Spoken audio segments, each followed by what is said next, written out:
Doop doop.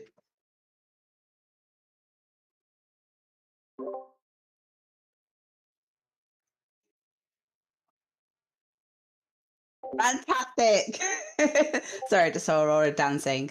Hi, everyone. Welcome back to Assembled Adventurers and to Hell's Rebels. I am Ash. I am running this wonderful game, and here are my wonderful players. Say hi, wonderful players. Hi, wonderful players. And like I said, yep, here we are running Hell's Rebels in Pathfinder. Dealing with rebellion and revolution and fighting oppressive forces, and definitely only having to deal with these in fantasy while raising money for charity. The charity of choice for this game is the Albert Kennedy Trust, raising money for LGBT plus youth dealing with homelessness and unsafe shelter and making sure that they all have a safe place to live. There will be a link around so that people can donate. But in the meantime, shall we get started? Mm-hmm. Back into Kintargo we go. So, last time with the Silver Ravens, you guys had been approached by the fabled Rose of Kintargo, the secret leader of the Cult of Malorni. Hatamon Hace, a totally normal and not at all suspicious tailor that maybe one of you had met previously, who approached you about a member of his congregation being murdered. Said murder matching rumors that you guys had been hearing of a serial killer on the loose, slashing people to death. The group of you banded together, investigated the crime scene, and also were able to get off a speak with Dead, speaking to not necessarily her, because that's not how the spell works, but the echoes of her in order to find out the last moments of how she died and what she can remember about her killer, which led you to some interesting insights. She told you about a Verizian man with a kukri that glowed red.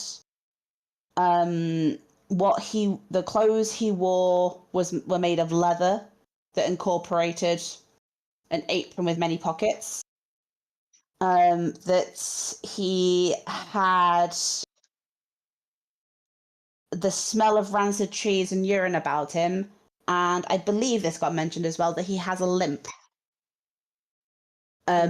Which you guys put your heads together to do some investigating, theory crafting, all of this stuff in order to work out that the smell of rancid cheese and urine is from slurk grease, most likely, which is used in clockwork construction and maintenance.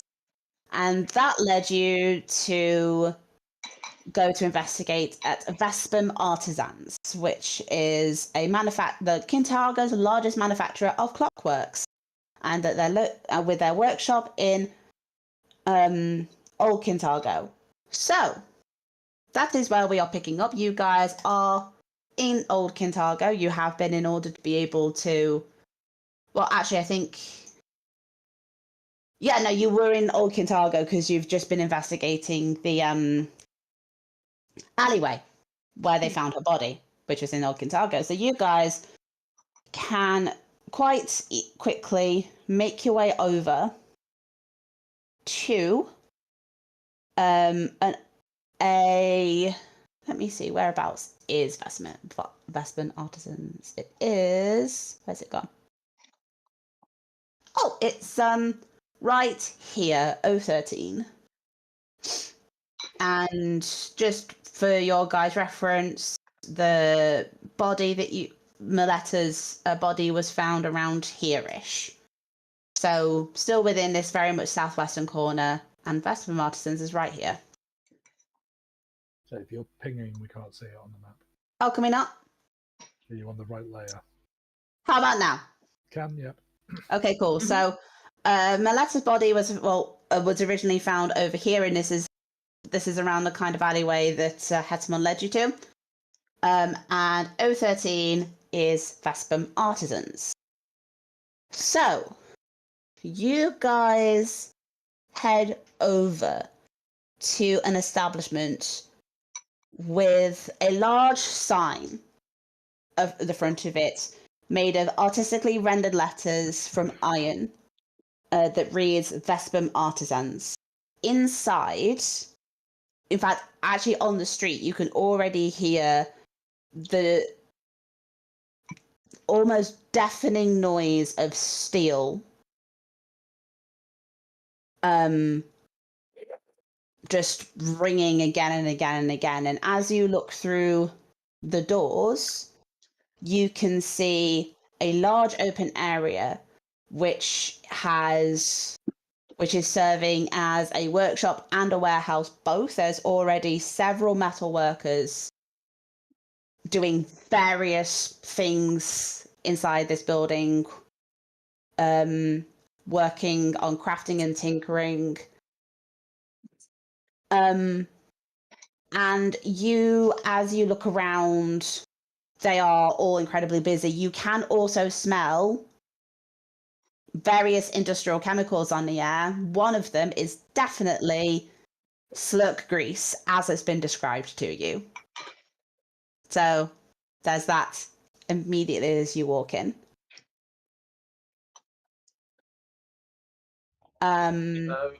It's rare, but I think we're in the right place.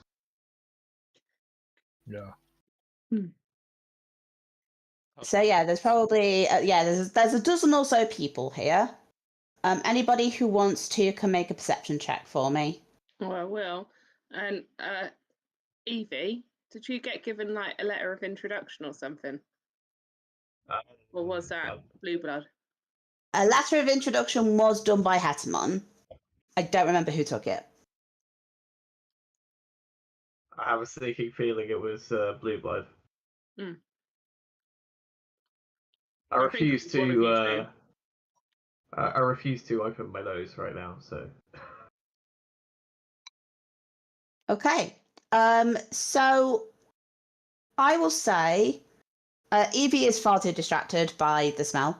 The rest of you are looking around. Asmoth, you're seeing a lot of intricacies in terms of like the finer tunings of like clockwork and the various tools that they have at their disposal, some of which aren't the same as what you would use, but you can see like very like fine tools which have gained your interest. Albrecht, you're having a look around, and these are all quite clearly various working people in the lower classes. You're having a look around and like trying to see if anybody takes off, like kind of sets off any of your like secret noble radars or anything, but you don't get anything like that. I would say to Whist, the others can notice this as well, but Whist, I think, makes the biggest note of this, which is you kind of watch these dozen or so people walking around, some of them walking with purpose, some of them just kind of shuffling around, but from what you can tell, none of them here seem to have a limp. I'll lean over to Blue Blood. I'll say that I don't think any of these are our guy. Do you think we should talk to the boss man? Maybe they've gone ill or something, you know. Let's find out who's in charge.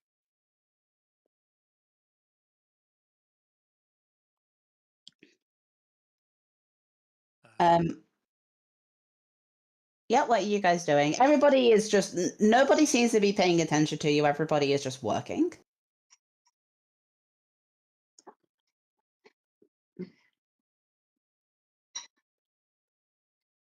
So we've got various workshops and things around us. Yeah, it's like they're all kind of like open workspaces in this large space.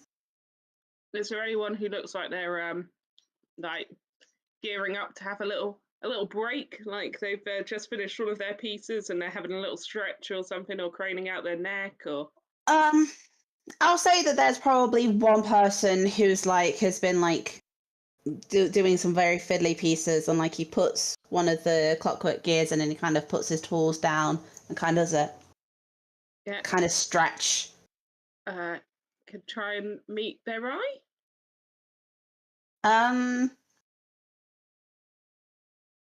Who's trying to meet their eye here? I mean, Are you trying to, Wist? yeah.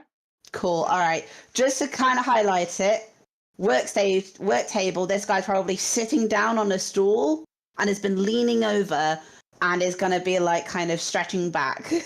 Okay. And like not necessarily looking up away from the workspace. So in which case I will walk past and crane my neck up onto the workspace and admire his handiwork work.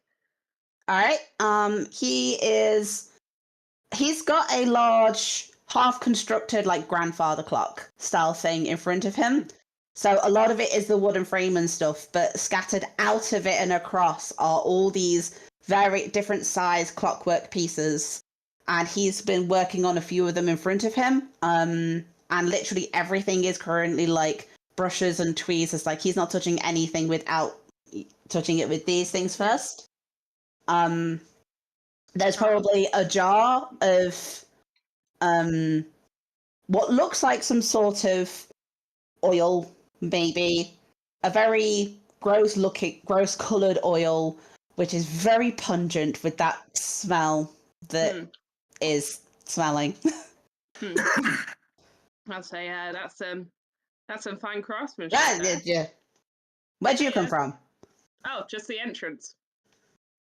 All right, and he leans back down and kind of starts picking up another clockwork and picks it up with some tweezers and grabs a brush to start brushing it off. So I'm actually looking for someone. My sister got a timepiece fixed that is like handed down, but some of it doesn't seem to be working right. You know, it doesn't seem to like. We don't know. I mean, you got it? Not on me, but well, then how can I help you? Well, the thing is, we think it was done faulty, and she told me to come here and like ask you about it. She said the guy who did it, he had like, I don't know, they had an apron. You all have aprons. Yeah, it's kind of a tool.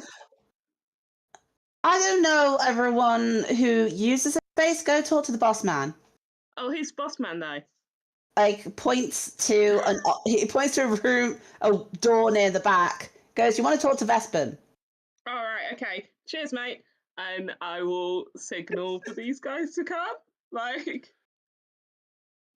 lead the way, Wist. You seem to have this well in hand.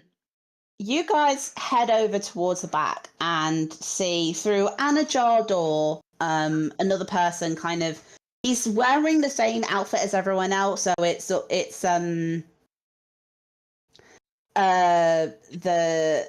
kind of half. I mean, he's probably not wearing an apron in this moment, but it's still quite clearly clothes that he's worked in, which have that same faint smell of grease on it. He's quite a small man, balding, white hair.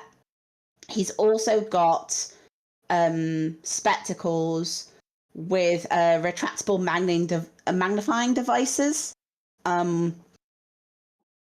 He's not currently using them. They are currently resting on his head, and he looks to be doing paperwork.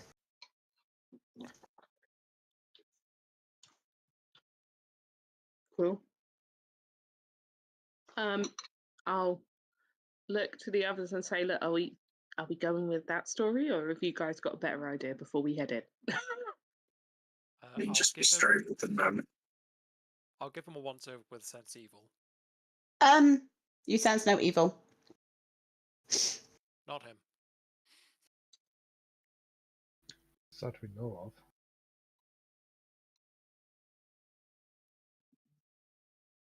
let's just do the plan. It was a good plan, I'm pretty sure. I wasn't really paying attention when you were explaining the plan, but I'm pretty sure it was a good plan. You're good at plan twists, is what I'm saying.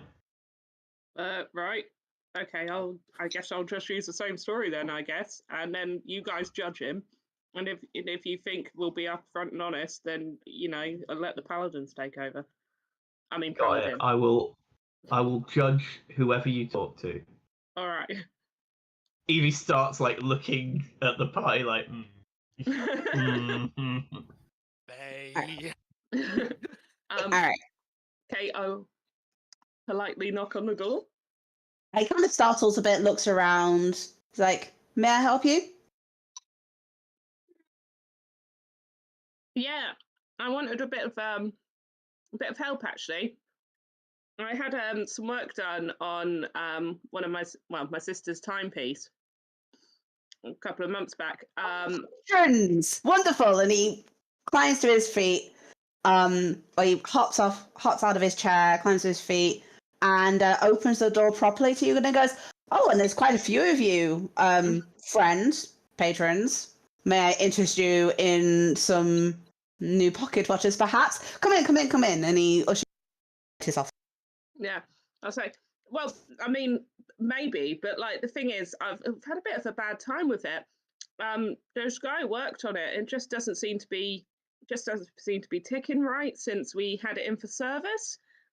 We can't be having that at all. No, so I was just hoping to talk to the gent is all. So my sister said that he had like an apron, kind of, sort of taller than me. Had a bit of a limp.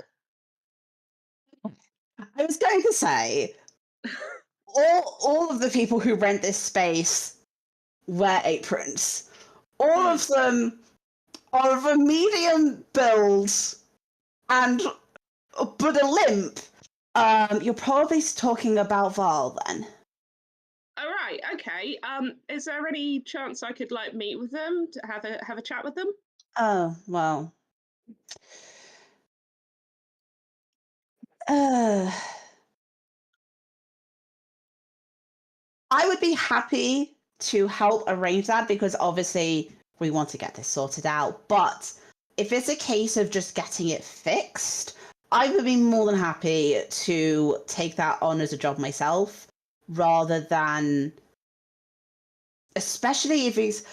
I'm quite surprised about you saying that he didn't do, although he has been a little bit.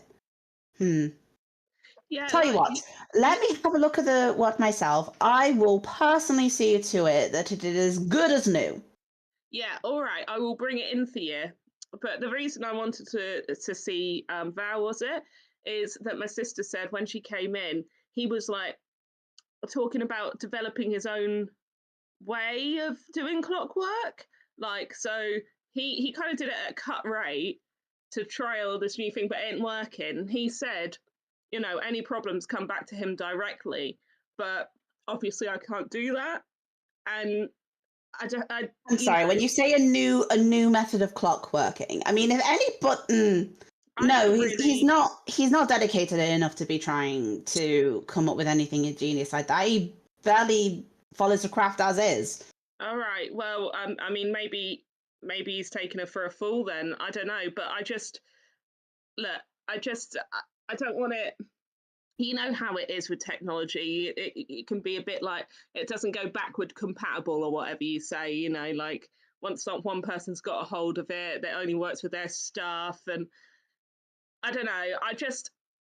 It's a family heirloom, right? Yeah. How important? Okay. Interesting. Now, when we say family heirloom, is it a case of we want the sentimentality and we want the casing to be whole and intact and unharmed? Do we want the insides to be working as originally intended? Do we want it to be working with modern standards? Do we want it working with this strange experimental version that Val seems to have come up with according to your story? Because we can do all of them. We could do any which one that you want. Different ones will take different amounts of time, of course. I do definitely have I've got enough books around on the old technique. So if it's a case of us wanting to rebuild the watch in how it was originally created, then we can most definitely arrange for that for you. In fact, like I say, it's not Bold that you're going to want to go to. It's probably going to be Eaton, who's probably going to be good at that. His knowledge of the original methods is nobody does it like they do. Wish shakes his head and he said, "What do you know of gnomish culture?"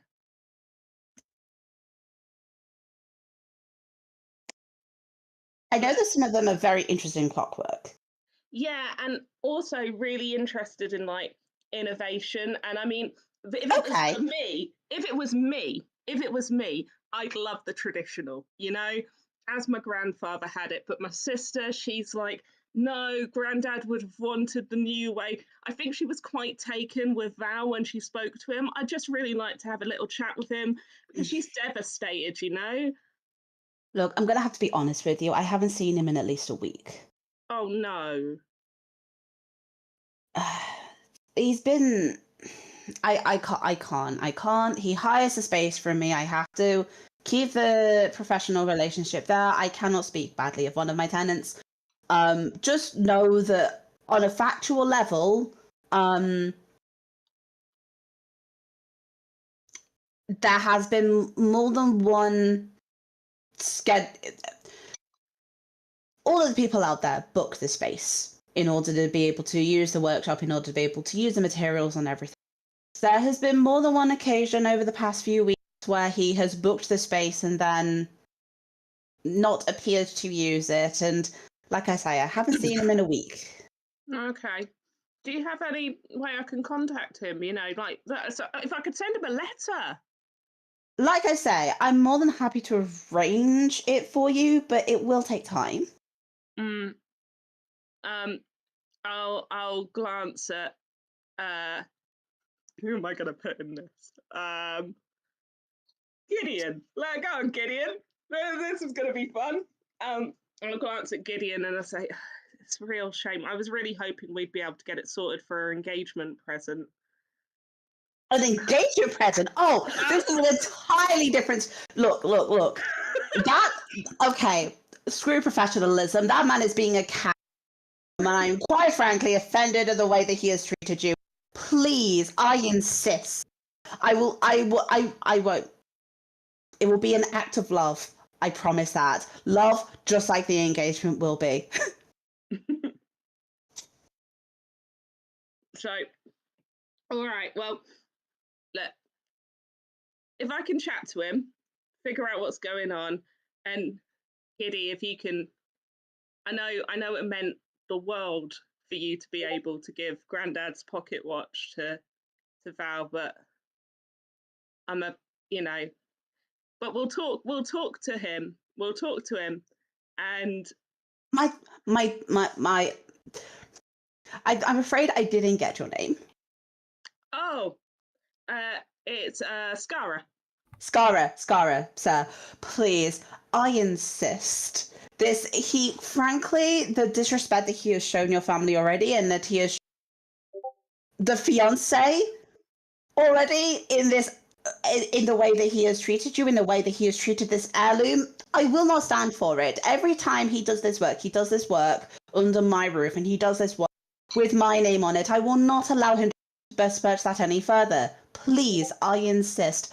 I will, in fact, you know what? I was planning on getting in some new books in about these new handy dandy methods that they're looking at for in Andorran, and I wasn't going to look into them yet, but in fact, I will not only get those ordered in, I will track them just to make sure that I can make this piece as good as it can be for your family.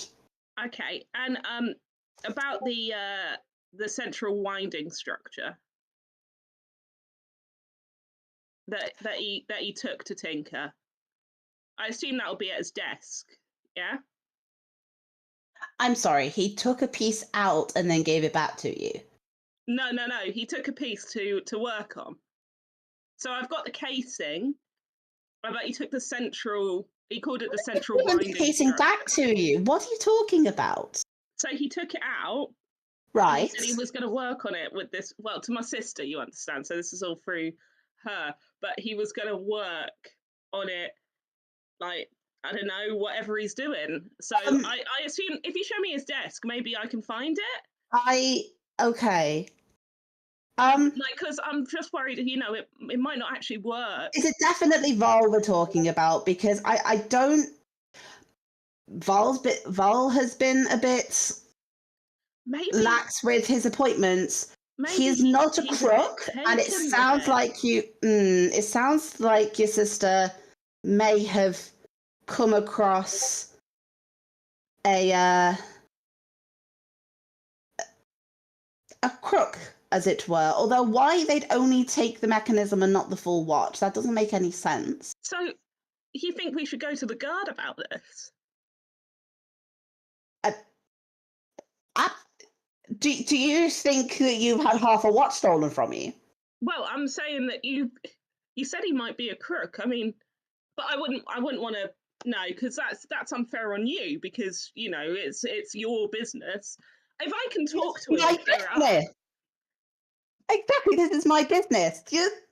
Hang on, and he kind of takes the glasses off because he's getting too emotional at this point. Hang on. No clockmaker in their right mind takes the core piece out of a watch, reconstructs it away from the watch, and then puts it back in wholesale. That is beyond any level of logic. No, you need the whole piece there. That includes the casing. No, I'm sure it's a misunderstanding. If I can just like follow it up with him, and then I'll bring it back to you. Are you sure? Are we sure we're talking about the same person? The man with the limp. Okay. Do you have anyone else with a limp? Okay, I don't have anyone else with a limp. She said he. But did she definitely meet him here? I think so. Yeah, she said. Are we certain? Maybe like of Varisian descent. Is that the same? Okay, that does sound like Val. But he wouldn't do this. I know he does not take his gift seriously, but he would not do something ridiculous like. I mean, that's what happened, and he said he hasn't been here recently. I mean, I don't understand. That makes. I need a moment, and he literally sits down. This man looks like he's about to have an aneurysm, like you described. I shouldn't have brought this on you. Look, honestly, we can sort it out ourselves, can't we, guys? We'll get it sorted. We'll go see him today, and we'll get that central piece. We'll bring the casing to her. Giddy, you can propose tomorrow at the dock front as you anticipated, and it'll all be fine. It'll all be fine. It's my fault. Really, it's all my fault. I shouldn't have given you the idea, Giddy. I'm sorry. No. You know what? For a traditional ring. Jen, in all seriousness, he starts going through. He goes up to a cabinet. He starts rifling through some drawers, and he pulls out a file, and he goes, "Right, okay. I don't know which flat he has, but I will find it." And he marches out the office. I'll look at the others with a slightly manic, excited look. Oh, you rallied back at the end there. I'll give you that. Did you just send the shopkeeper to go and find the address of a? Has he left? Yes. We should follow it. We should follow him before He has left the office. He is marching through the warehouse. Oh, right. Yeah, no, but let's follow him along. Yeah. I thought he was just going to a different Filofax, but No. He left the office. Okay, let's go. She is marching with purpose and not a limp in sight, out the door onto the street, kind of looks around for a moment, turns left, and then just starts, walking with purpose through the crowds. Okay. Let's track. Yeah. I'm I'm just wearing the street clothes, I'm going to run alongside, and I'm going to say, Quack tap. Are you going to another office to gather the information, or are you taking us to his address? You do not need to bother yourselves with this. I will deal with this personally, I promise. And he turns around and continues to walk. Okay, yeah, Please. like we Please, I insist. It is. I do not wish to seem blunt. I'm going to point at Blue Blood and Asimov. I brought along these gentlemen so that they could discuss the matter. What? I don't understand. I do not wish to take up your time with... This isn't just my time. This is my company's reputation on the line. It is rather more personal for us. It is something that I would rather handle directly with the man.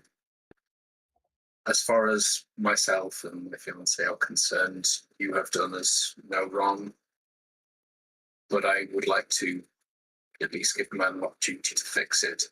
If you could tell us where we need to go, we will take up no more of your time, and you can go back in full knowledge. If we can't fix this, we will bring the thing to you, and we will happily pay whatever is required. Right. Well, Forgive me. I technically shouldn't be giving out his private address. It's part of the contract that they sign, which is why I was going to go deal with it myself. I understand, and your integrity is a mark of virtue. At the same time, this is more of at this point, a matter of honor. I do understand that. The problem now is that him playing your family like this, playing your fiance like this, is an attack against my honor as a clockmaker, and I won't stand for it.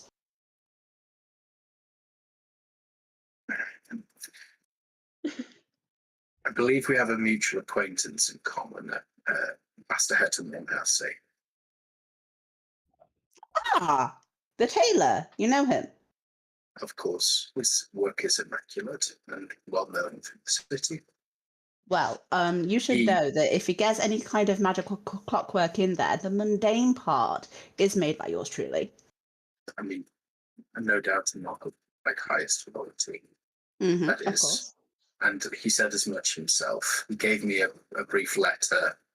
Originally, we were trying to kind of work out how to go about this, and then he said, just speak to Master Vespin. All right. And Master Vespin will be more than willing. Can you pass me the letter, please? I'll hand it over. Thank you. Okay. He sent a letter of introduction. Our families are acquainted. All right, and he kind of reads the letter. And he kind of, he reads it over with a smile at first, and then he kind of blinks and goes, this doesn't mention anything about a watch. He, as far as I'm aware, he only wanted to kind of provide introduction. This watch is the sort of personal matter. Right. Okay. It is a long and bizarre story. I assume that his love for brevity and wit is what made him omit it. Okay. I mean, brevity is a thing that I do know him for. You guys, people make a diplomacy check for me at this point. Can I make a bluff check? I've been bluffing my ass off. Look, your bluff succeeded. At this point, it's not about the bluff. It's about convincing him to reveal information that he's just told you is confidential. Cool, that's fine. I can diplomacy too. That's cool. Cool. I'm not involved in this. I'm just Asmoth is just stood off to the side, kind of being vaguely Yeah. present and slightly menacing. Because He's the best man. Not to laugh. right, well, Headmon vouchers for you. Okay. I was going to go try to find him at the Iudamus tenement. Very well. We will follow them there. You mentioned that, as my future-in-law was was discussing with you, you mentioned there were books from Andorran that you were looking to procure. Oh, it's always good to keep on top of the most technological advances, and it's not that Andorran is leading on the advancements, but all of those advancements go Andorran or Absalom, one of the two. I am of the Greaves family. My father is a merchant of some renown. If you can send a list of the books concerned to Etnor, they'll make their way to me, and I can ask my kinsman to facilitate that. I appreciate that. Thank you very much. And if you're able to get the rest of the clock together and get the rest of the pieces of the clock, and Vol proceeds to let you down again, do not hesitate to come find me. You will be my first call. Fantastic. I love to hear it. Well, I'm gonna have to go have some. Oh, I can't have tea.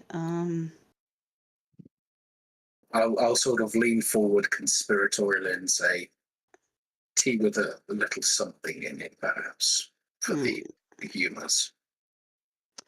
It is the humours that are the bother at the moment. I won't tell anyone if you won't. And he chuckles and walks on past you back to his building. Thank you. You guys went about that in the most ridiculous way possible, and I love it. It worked though, eventually. Like I said, Whist, it was a perfect plan. Spot on. Can't believe you had any doubts.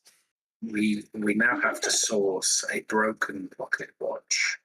It's going to be easy. This guy's a watchmaker. He'll have something. It'll be fine. Look, I've got a backup. I've got a backup plan if that goes wrong. You don't look like you trust me, Gideon, sorry. That was... Yes, I'm we not should. very good at, like, quick names, so I just shorten them. Was truth and being vouched for by a dear friend not sufficient a tale for you? But Sebastian is not here. We did not have to confect a story. No, we didn't have to. But I think when You this just- is you told just in got the to. story of the Silver Ravens in 6 months' time, when we're really successful, this is going to make an excellent one. That we Although this lie. guy will still be alive, and I'll feel a bit bad. So maybe we just won't That talk about we- it again. that we lied to a craftsman of integrity and courtesy for Yeah. dubious gain. What? So we could stop a serial killer? Oh my god, Gideon, So, if you think the crowds are going to be against us for that one, you've got a real misreading of the general populace. Like, And if you think he wouldn't have given that information just because we said Hetamon has asked us to look into something else. yeah, but I committed. I'd already said it to the guy in the room, and then I was like, I've committed to the bit. You I was have- hoping the guy in the room was gonna like give me all the information, to be honest, and then I was just was- like ad-libbing. There is a famous proverb about when one is in a hole. Keep digging. No. Yeah. If you Yeah. wish, Pretty to cool. make, If you wish to make your way over to Tianxia, then perhaps, but you really should not keep digging. That When is one the is in a proverb. hole, why stop there? Like, You should the climb out hole's before- not very big. Because you should climb if out you're in a before it hole, gets... isn't it? If you're in a hole and you keep digging, you'll end up in the Underdark. Is that not it? So beware of poisons. That's what I. Right. Also, slight side tangent. If we can veer back to the method by which you came to Gideon's fetching new nickname, do not do that with my name. I beg you. What? I can't call you Moffy. It's better than the alternative. Yeah, I wasn't going to go with the other. I mean, I can if you'd prefer. But I'd rather not. what about Mothball? That's pretty cute. Moving on. No. Well, at least we already know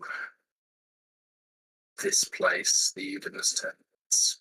Yeah. Hopefully, the landlady still recalls my smoothing of her palms. If she requires more bribery, then I will not be funding it.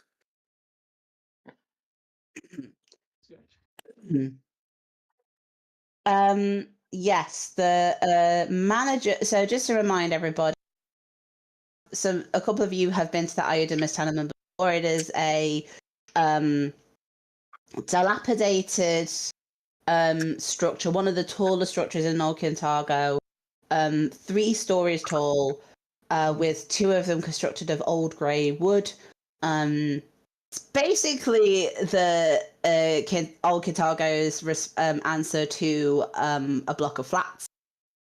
And it is managed by a squat elderly woman in drab clothing who appears to be in a semi-permanent state of exhaustion and disgust, and likes to yell at people. Her name is Nerla Botvi. Honestly, mood. Permanent state of exhaustion and disgust. Yeah, no patience or concern. Gideon did manage to butter her up last time you met, so, and as you guys return to the Iodamus tenement, on the porch there is the same old woman in a rickety chair, kind of grumbling to herself.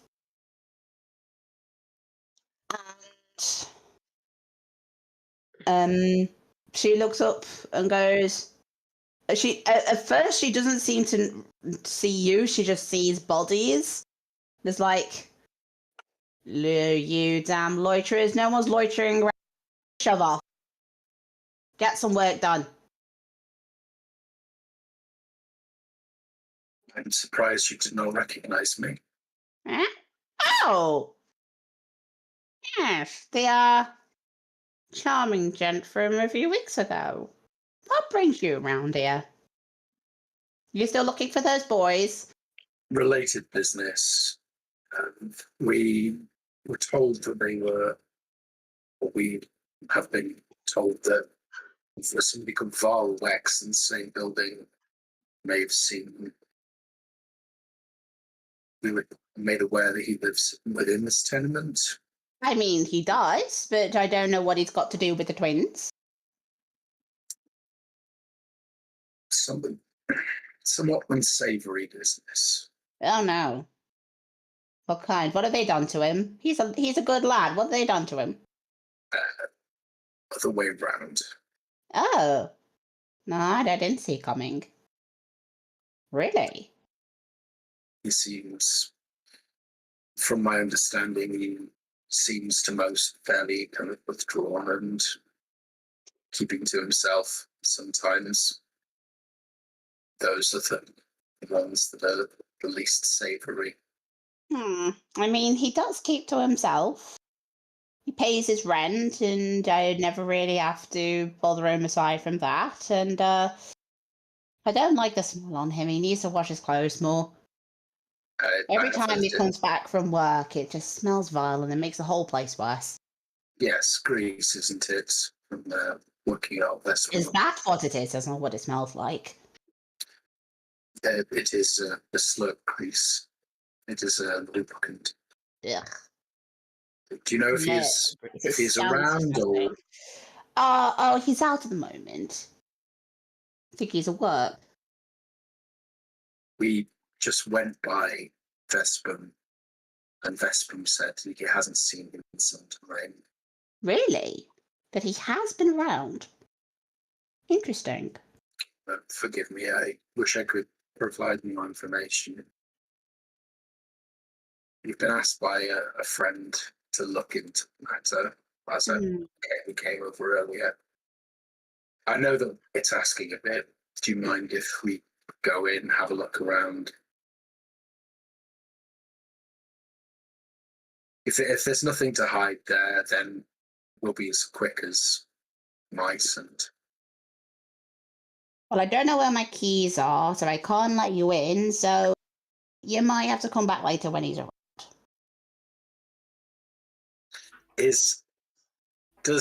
Can I sense motive? Is this my keys can be found with a modest fee? You can do a sense motive. Honestly, it seems more like she doesn't want to get up right now. She's like, I'm comfy and I'm not moving to go look for my keys. I mean, how serious are we talking about his business? Because if it's one of those things that you think that he's a witness or something, you could put a message through the door. I'll let you do that. I'm aware that the young'uns are missing, but there's a sense that they may be missing. And what's a clockmaker got to do with that?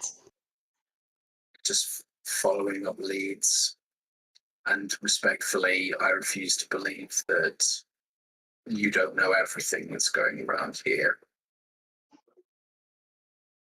You do like to butter a woman up, don't you? Make her feel special. I tell you what. All right. Well, no, I absolutely cannot. I cannot, in good conscience, allow you to be breaking into flats in my building. I do not.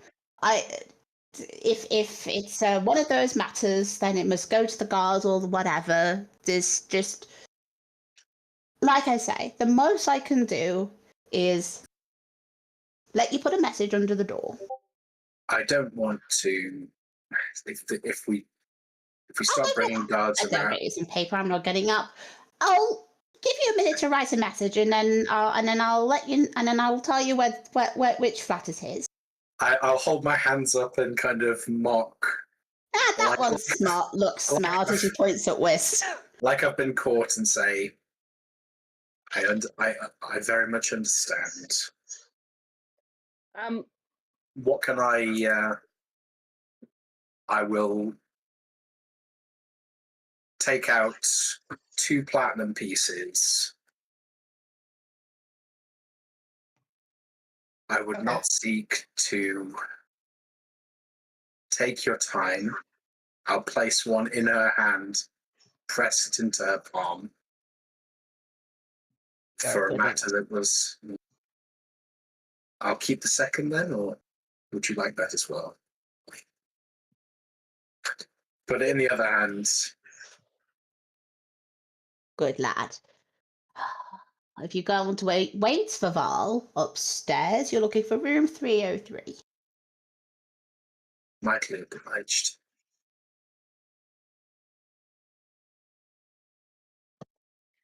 All right, and you guys can go upstairs. Can we ask her before we go? When did Val head out? If that's What? all right. And he goes out every day. He works. That's what people should do. Yeah, no, obviously, but as my friend said, we literally he wasn't there. So did he go out like 8:30? Did he go out? I don't know. I don't. Look, all I need to do is keep a track of them enough to make sure that they can pay me the money that they owe me.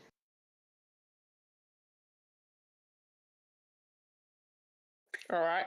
So you weren't sitting here this morning then? That was he came out before you came downstairs. What's with all the questions? Just go I'm wait just for him. Taking up Just my wondering, time. Mother. You look like you're one of them loiterers. He's benefiting off it. All right. Well, let's go lawyer then. God, I love a lawyer. You're not loitering. We are respectfully waiting. Thank you very waiting. much. My colleague will continue on. I shall take him from you and he will bother you no more. Good lad. Good lad. All right, you guys can head on into the building and head up to the 3rd floor. Looking around, you guys have a map. Here we go. So you guys can come up the stairs and you come up into pardon me. Let's see, where has it gone? So you come out into the hallways with 3 doors leading to. Actually, no, it should be 4 doors. One of the doors has vanished. 4 doors, assumedly leading to 4 flats in this area. And just straight north of you is. You've managed to put yourself in the. There you go.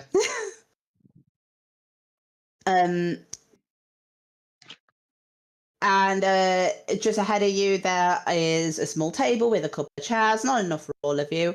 But as you look around, you see the doors are numbered 1, 2, 3, and 4.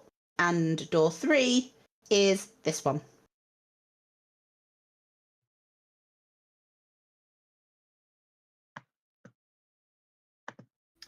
So, are we being respectful of this person's sanctum, or are we No, absolutely making not. our entrance? I already have. He wasn't respectful of that lady. Asmoth's lockpicking kit is already out.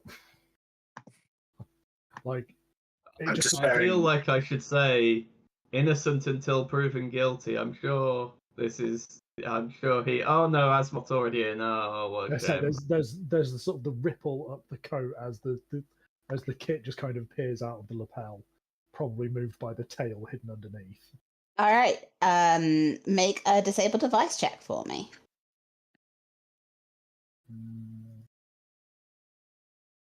Assuming you're gonna try the door. Well, so first have a quick sort of gentle wiggle of the handle. Okay, it is locked. As expected, and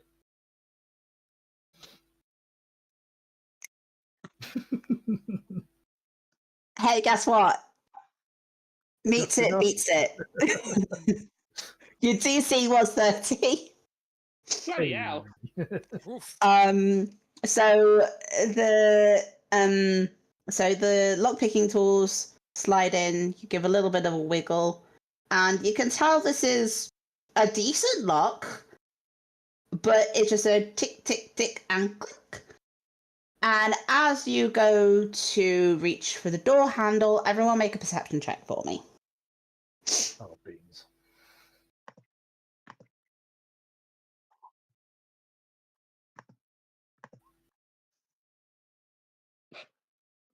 I ain't seeing nothing. Okay, am I missing Evie? Cool. All right. And you go, and the door opens.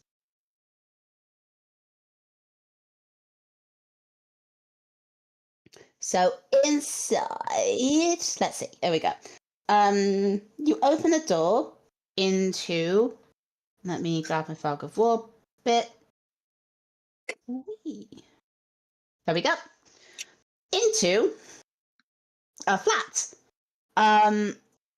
Inside this room is very clean.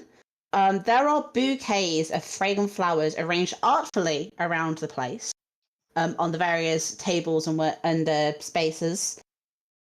You see several full bookcases sitting against the wall. And there are also 2 doors.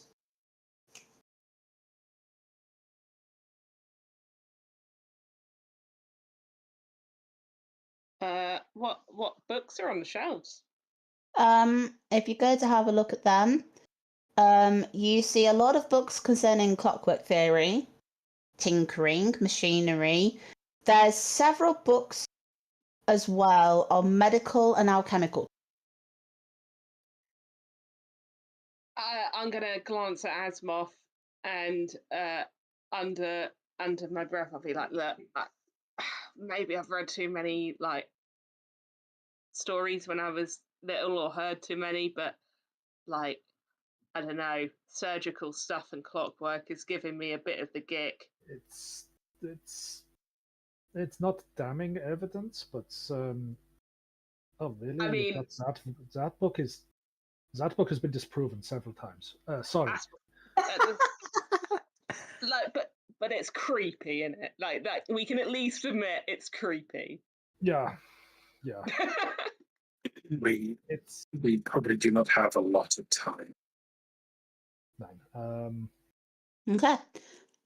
If you want to explore the whole space, are you exploring room by room? Are you splitting up and looking for clues? How do you want to do this? Do we want doors checking for locks and/or surprises? Okay. Perception checks then. So one for each door. I'll let you do one for the doors, and I'll let you do one as a whole. One for the room as a whole. Was that? Sorry, you kind of cut. So one for the doors. Yep. And then one for the apartment. No idea on the doors. Probably no idea on the apartment. Could have been better on my side, but I will happily take those. Okay, so Asmoth, looking at the doors, neither of them seem to have any locking mechanism.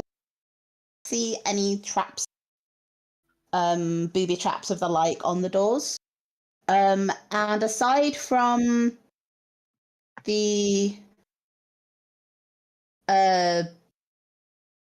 aside from what's already been stated to you, you don't see anything else wrong in the apartments. You say that there's the smell of like bouquets of flowers. Are there flowers in this room, or is? Oh yeah, there are bouquets of flowers. There's also the smell of slurk grease behind the flowers.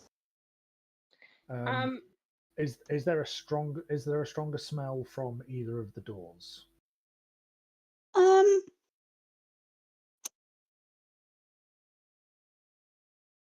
Based on those rolls,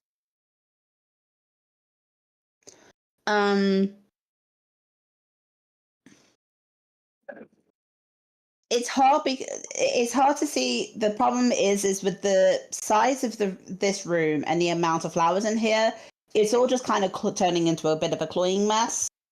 And you can distinguish the difference between the flower perfume and the grease that it's trying to mask, but you can't distinguish different levels around the room, and you can't distinguish levels between the doors until they're open. Can I do a detect magic while I'm kind of in here? Yeah. If you turn on detect magic, you sense no magic in this room. Cool, that's fine. I mean, unless he's got like something hidden behind one of these pictures, I don't think there's necessarily much in here, unless any of you.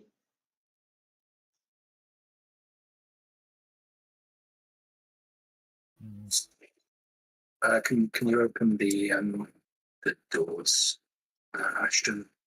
Oh yeah, the doors are not locked, so you guys can open them. One leads to a bedroom, one leads to a washroom. I only got perception checks from Asmoth and Gideon. Did anybody else want to? Staying outside. Okay, cool. Do you want perception checks for the new rooms? Or? Sure, why not? Each of them, or just both at the same time? We'll just do new perception checks because the situation has changed. Just one. Oh, just one. Okay, 11 then. That's fine. All right.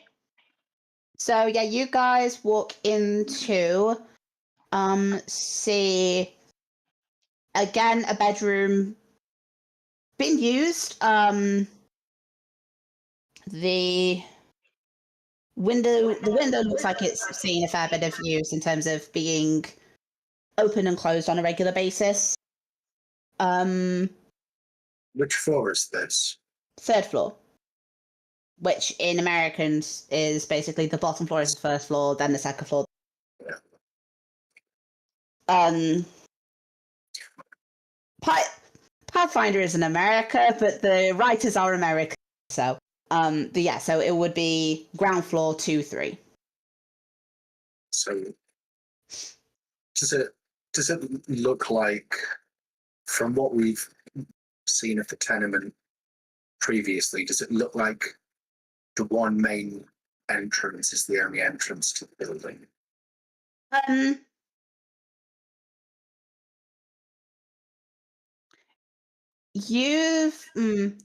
Yeah, probably actually. It's when you guys walked into the building, it was very much a corridor that led there was like a branch off towards the manager's office, and then it led directly to the stairs, and the stairs just kind of go up like they do to this, which is the top floor. Can I have a look around? One, like the bed and desk, if there's anything hidden there. And 2, the bath, and see if there's like the washroom. Are there any remains of blood stains where one might have tried to quickly wash blood off yourself or your clothes? Sure. Yes, you can do that.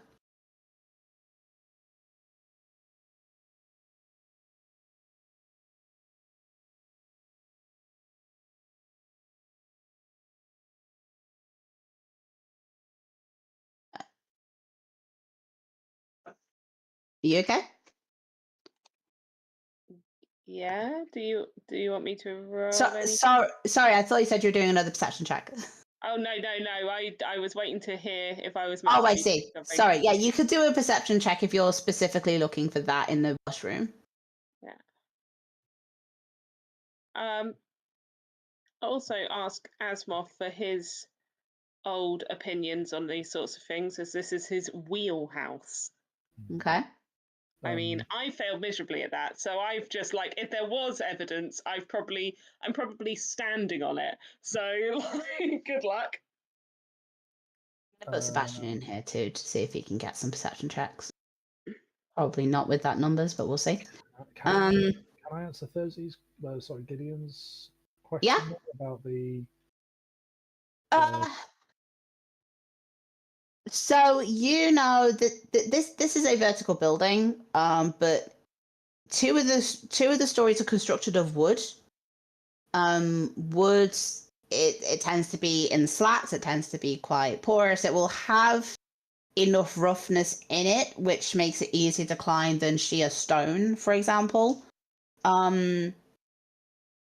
It's probably doable. Also,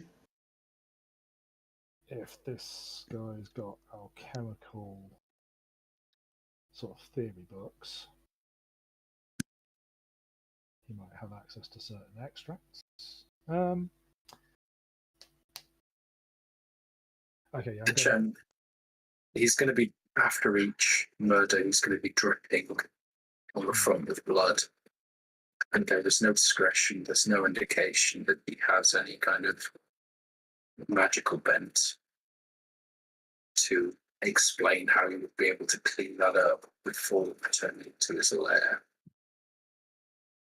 There's only one entrance, and you'd have to be cleaning as he dripped. Guys, there's blood, Sebastian says. Literally, he got a natural 20-25 on a perception check. And he points at the windowsill, and in the grooves of the wood, almost imperceptible, are drops of blood. And now that you've seen it, you can actually see that there are other drops of blood on the and possibly a couple more, like barely into the main room, and then a few more drops in the washroom.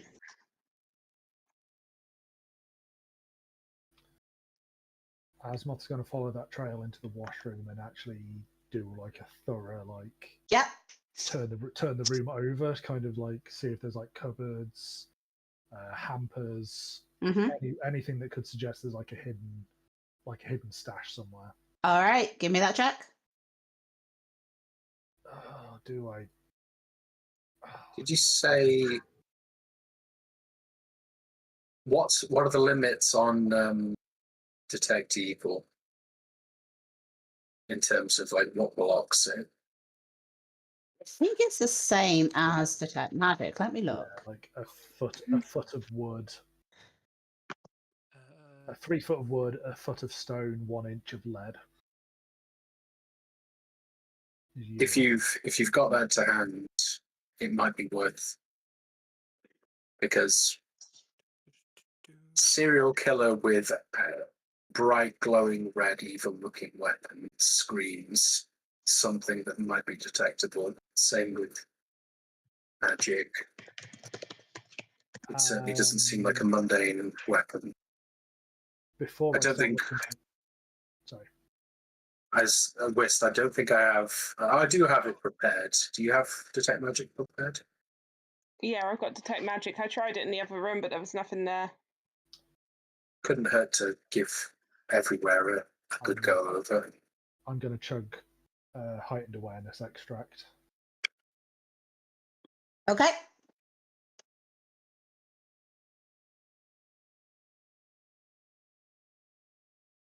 Asmoth is going to chug some heightened awareness, do a perception check in the bathroom. So whereabouts are you aiming your detect spells, and what kind of detecting are you doing? Detect magic on basically every visible surface Okay. in a very methodical manner. All right. So I'm gonna say that the yeah, okay, cool. So beforehand, obviously there are walls and various space and things in all make it hard when you're in one room to discern what's in other rooms because it has to pass through multiple things. However, when you come into the bathroom and there is just the one barrier of stone or wood or whatever it is that is making up the walls in here, Gideon does a detect magic and gets a ping just as Asmoth's hand brushes across a wall and feels an indent in the wall. And as you investigate, there is a seam on this wall. Something is there. Yeah, Magical. Something's concealed. Here's a seam. I'll give it a quick tap on the wall with the knuckles. Click. It's a secret door. It's not a locked secret door. So as you tap it, it slowly swings.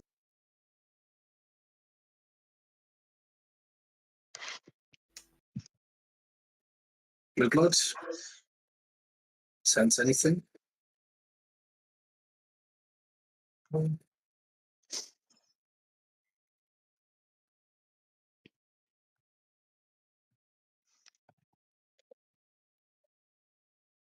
you doing anything, Blue Blood? I'll do a sweep over with a detect evil and see if anything. Are you doing that as the aura version?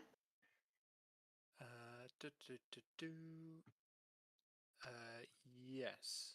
So does that work as the spell does? Yeah, it's Cool. yeah, exactly as the spell. Fantastic. Okay, you have been through the rest of the flat and found nothing. You get into the bathroom and you get to basically the same point that Gideon does. and you see the secret door start to swing ajar, and as it does, there is evil behind that door. I'll kind of hold up a hand.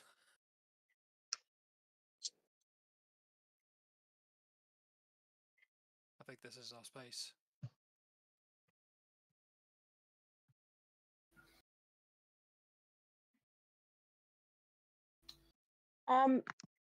Can we see behind the door at all? It's just currently ajar, so you're gonna have to open the door in order to be able to see what's. Can I do a quick check around it, see if it's been trapped in any way, shape, or form? Yep, absolutely. In fact, actually, the check that you, the 27 that you already did, Yeah. there is no trap on this door. This was clearly he put everything into making sure that the door couldn't be seen. Okay. In fact, you have a feeling that if it wasn't for, you knew that there was blood here, and you knew that there was specifically something in this room, you're not entirely. I'll start pushing the door, sort of very sort of slowly and carefully. Okay. Can I do? I have a question. Mm-hmm. Align weapon on natural weapons. How does that work? Let's have a look. As in, if I were to try and give Asmoth some extremely glowy good boy claws. You can't cast it on a natural weapon. That's fair. Okay, in which case, sorry, Asmoth, I was going to give you good claws, but I can't. I'd like to cast protection from evil on myself and Cool. align weapon on. Trying to think which of you have. Do either of you actually have a good aligned weapon or the ability to do that? Have I seen? By either of you, I mean Gideon and Blue Blood. I can smite if needed. Because I was trying to remember who I usually cast on. It's probably Gideon. It's like, given that most of my magic juice is in using 2 weapons, Blue Blood probably gets more value. Okay, well, I'm happy to give it to either of you. I'm like, it's a good spell and it might as well be used. So, yeah, I'll use protection from evil on myself, and I will, just say to Blue Blood, I'll just be like, God, I'm just as well that you can detect the evil here. We really need you up the front, and I'll give you a tap on the hand, which I'm imagining is on the pommel of your blade, and I'll align weapon on it and make it a shiny good one. Okay. I will. I will point out at this stage that I am not wearing any armor because it would be really weird to be walking around in full plate. Okay. Good to know. So you're not wearing any armor, in which case, gives you an awkward tap on the hand, and then it he turns it into a tap on the back, and will give you protection from evil as well. Asmoth will pass you a potion. If it kicks off, drink that. Okay. It looks like Evie's not wearing armor either, but Evie is also smarter than Blue. The door opens as you guys are doing these checks, and when you look inside, you see a crawl space, which is probably no more than 4 feet tall. It's clearly been carved out of the stone support pillar that runs through this building. No, Inside. He's not getting his security deposit back. Inside is a fine throw rug, some cushions. There are heaps of books and papers stacked around a rug, and sitting on a small stand opposite the secret door is an ornate-looking kukri with a blood-stained ivory handle and a blade faintly glowing red.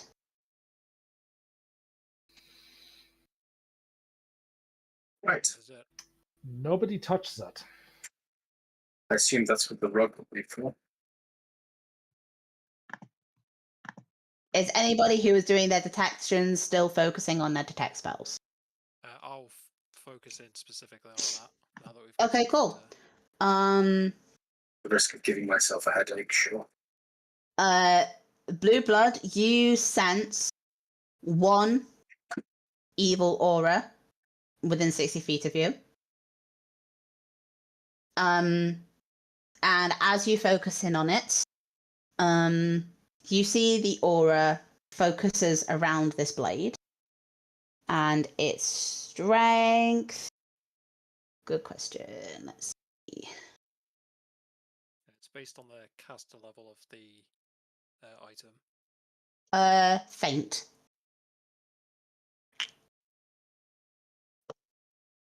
This is it. It should be relatively safe to handle. Are you sure? I don't want to take a chance on that. Yeah,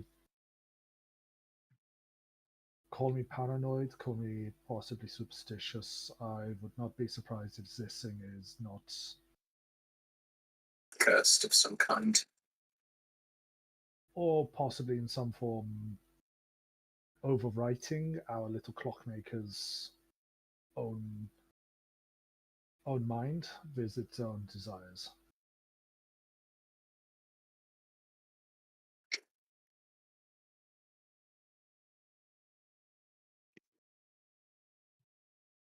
Right. We've secured the. If we get this off the onto that rug, we can at least secure this part of it. Well, Finding Wex is a separate issue. yeah. What are we gonna do with it? Like, destroy it? I would love to do that How do you do that? beyond my capacity. At the very least, we need to secure it and get it away from where innocent and or foolish hands could get on it. We cannot take it to the authorities because they would likely utilize it. And the temples remaining, the only one that I would trust with something of this nature would be the Temple of Shaman. Can How we about my ladies? mm, We could take it back to Iomedae. Myleni's temple. Can I make a knowledge religion check to see if there's any chance of purifying the weapon? What kind of knowledge check do you want to do, sorry? Religion. You can try. So I didn't hear what you said, Mitu.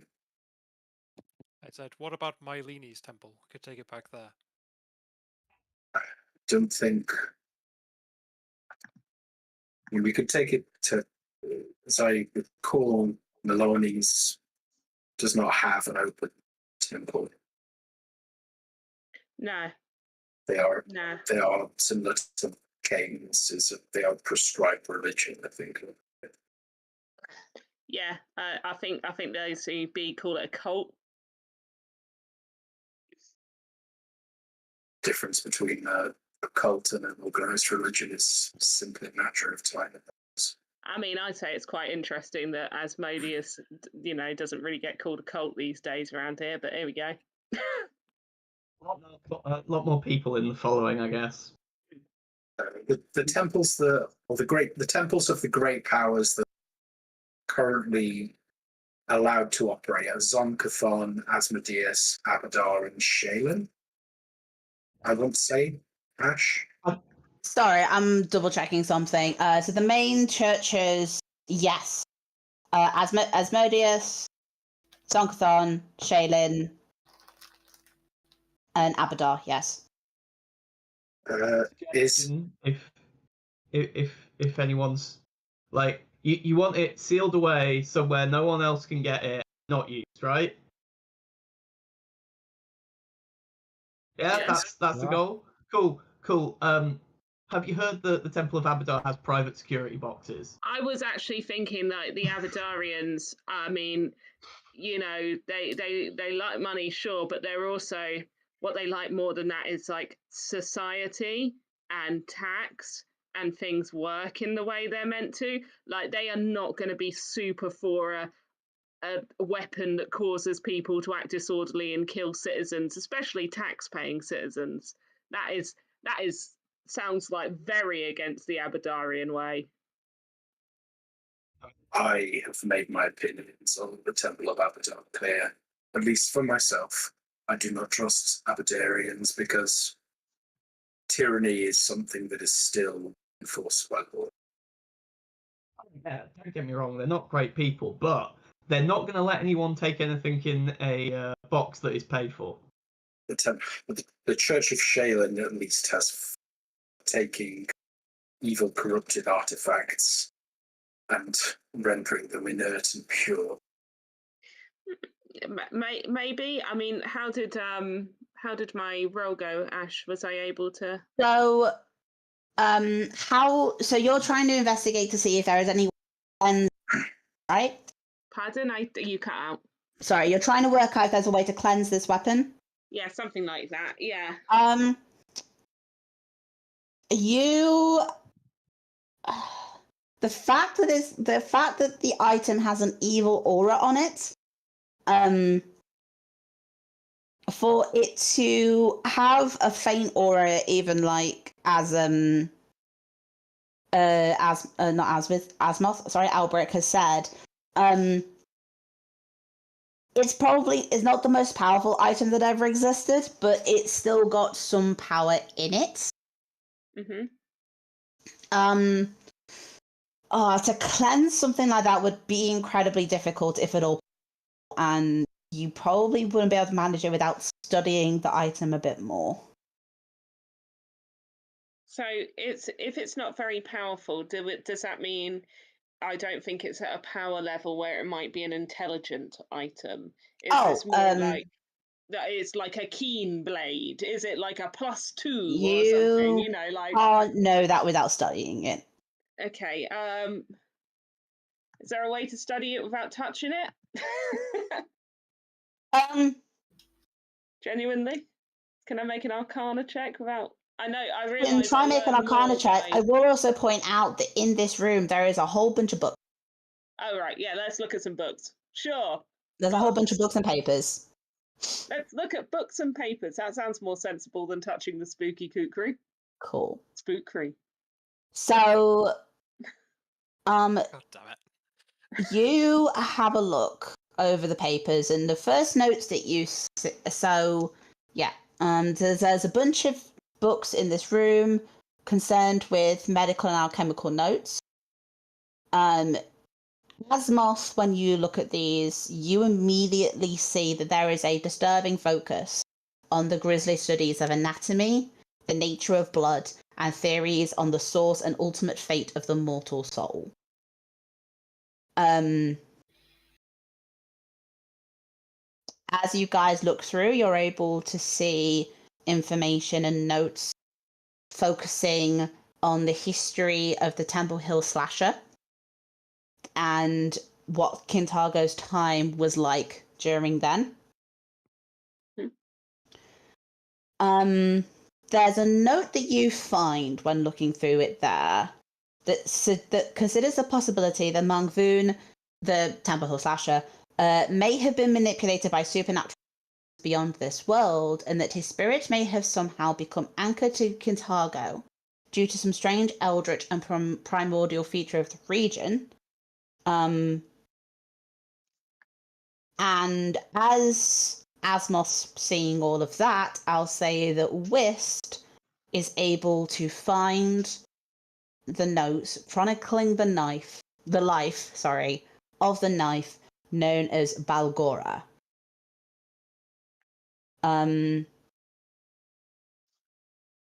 It is a blade that Mangvoon owns, but its history goes beyond that. Its history goes to being in the hands of the Skinshaw cult.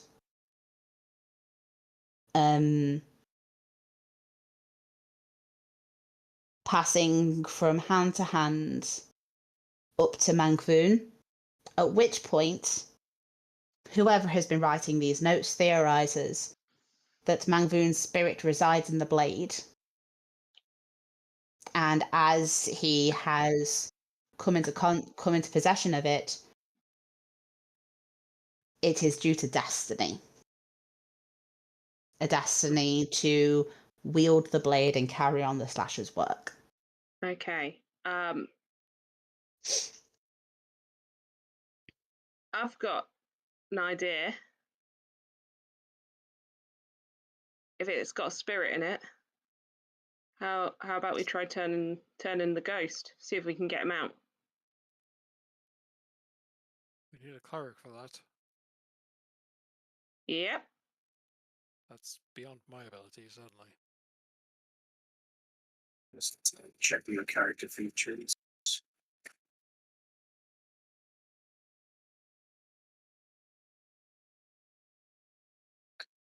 We could always ask Emily. I'm not sure. We could. I'm not sure how ready she is, but Or, you know, I could do it. you're a wizard. Yeah. Yeah, I am. Also dabble in the clerical arts now and then. Been known.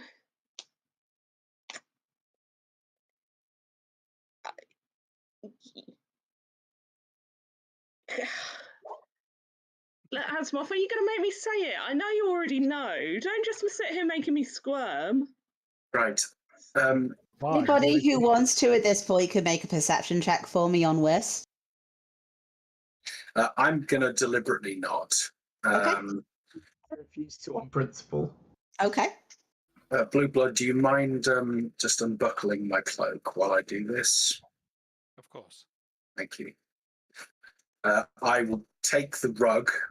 I will, using the rug to grab the knife, not touching the knife. Okay. I'm going to make that very clear. I'm not touching the knife. Mm-hmm. I'm going to roll the rug around the knife in a tight bundle. Okay. Is there anything like a belt or some kind of fabric that I can use to tie this up? I mean, in the immediate vicinity, there's the rug and there's the pillows and stuff. There isn't any other kind of sashes or belts around in this room. Cool. Does the pillow have a pillowcase on it or not? Is this man a real degenerate? I mean, he has a very fancy rug. So it's a really fancy rug. So I will say that a couple of the pillows that have like some embroidery on them. Some of them probably look like they have some degree of additional fabric protection casing type thing. Okay. Right. So if we grab those pillowcases, tie a couple around the rug to keep the rug in place, and then I'll wrap the whole bindle in my cloak and then tie it up a couple of times to make this very difficult to use in its current state. I see what you mean. I was wondering, because I was going to say, if we didn't want to look like murderers, carrying a carpet that's wrapped around something long and thin out of and carrying it through town wasn't the way to do it. So you guys, how are you guys currently in the arranged in the flat, by the way? Because we've kind of stopped moving the token. Asmoth's very much been by like the door to the knife shrine. Yeah. Gideon is, so let me just point out, sorry, that the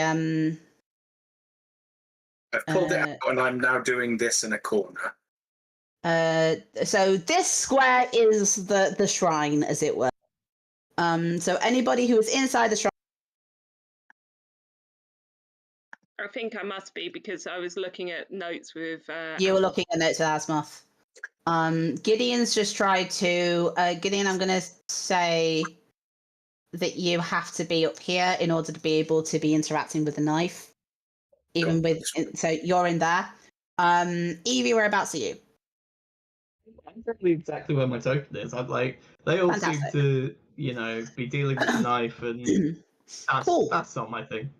Okay, cool. Evie, make a perception check for me. So what is it that you're doing with the pillowcase? I mean, I'm waiting to see whether Gideon's wanting me to try and turn a ghost out of it. I guess, like he started bundling up like a weird gift. So I don't want to like. So I'm pro a cleric looking at this problem. I am also pro looking at this problem in a place that is not serial killer's apartment. Ideally, Okay. you're doing it within the confines of the Temple of Shaylin. Okay. What are you doing with the? Sorry. So I know that you. So I'm. The voice is going on. So you grabbed it originally with the So rug, and now what are you doing with it? It's the filling in a rug shawarma, and then I've basically like stashed it in a couple of pillowcases, and then I'm basically bindling it in my cloak. So Okay, cool. So there is about 4 layers of. Fantastic. You would have to interact with something in order to use it, say, Cool. to kill somebody. Evie, what's your flat for today, see? That would be 16. Cool. Just ding. Wait a minute. My clothes don't make that noise normally.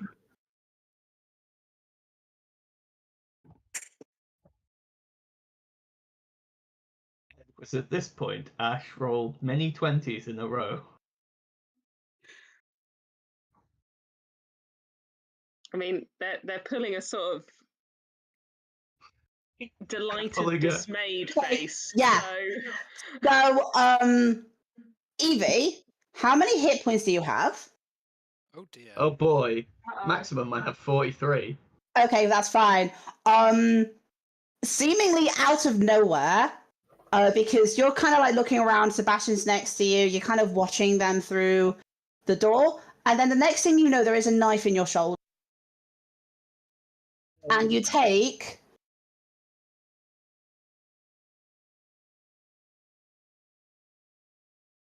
19 damage. Okay, that's fine. That's fine. Sebastian yells, and you look up to see this figure standing in the door of his bedroom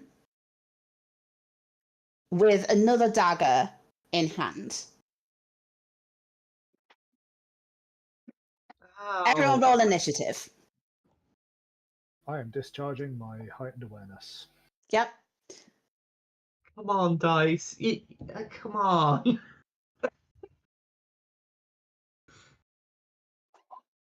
Oh, yes. Check something. Too fast, too quick.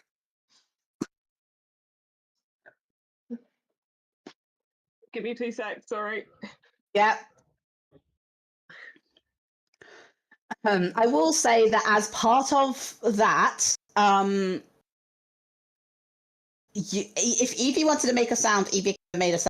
The rest of you all hear Sebastian shout, which is what triggers the initiative. I think Evie, it's like a grunt more than anything. It's Okay, you hear that, and then you hear Sebastian shout. Asmoth. In fact, actually, I'll put him here. Asmoth. So can I just about see this figure from where I am? You can probably if you look around, you can maybe just about see something next to the door, not enough to be able to. You look up, you see Sebastian is alarmed mostly because of the angle of the door and stuff. Okay.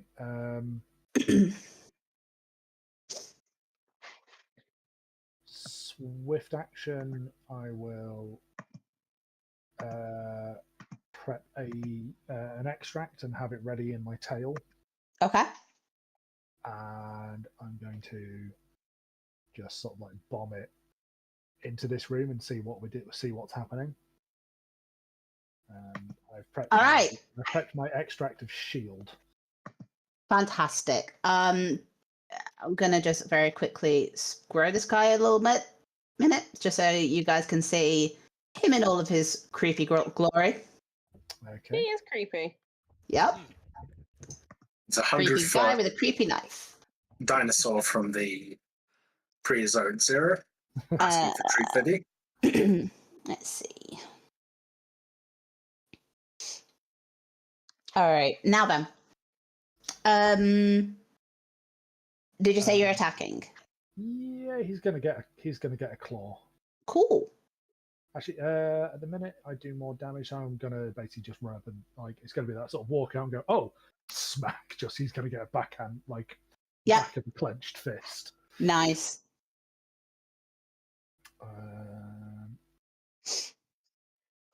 Is he technically flat-footed right now? It doesn't matter. I didn't hit. You didn't hit him. He did, however, act in the surprise round. Yeah. So it would have been his full AC. Yeah. All right, Sebastian. I've had him be here to help you. So let's see what he's going to try and do to help now. Probably Glavin. Yeah, you're going to glaive, and glaive be. It don't be reach. It do be reach or don't be reach. I don't think it is. His think- weapon has reach. I don't know what it Yeah. is.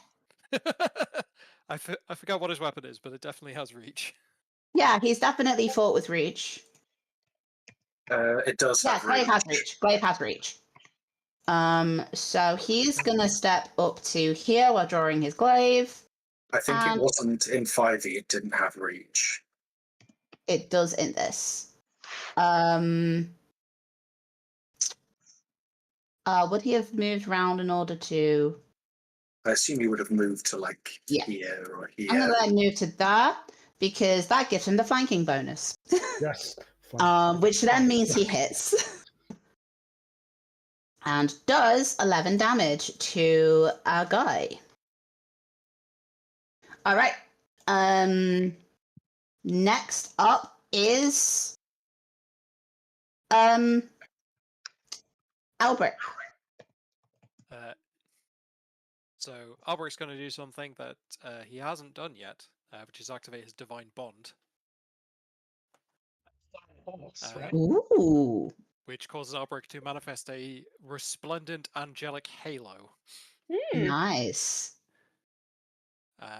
which grants all allies within 20 yards of me, 20 feet of me, sorry, the benefits of protection from evil, except the bonus is +3 instead of +2. Amazing. I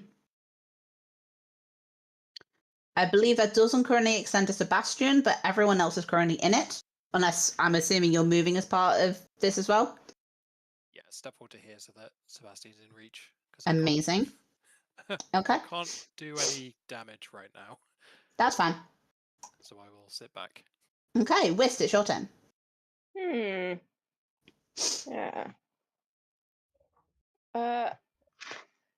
Okay.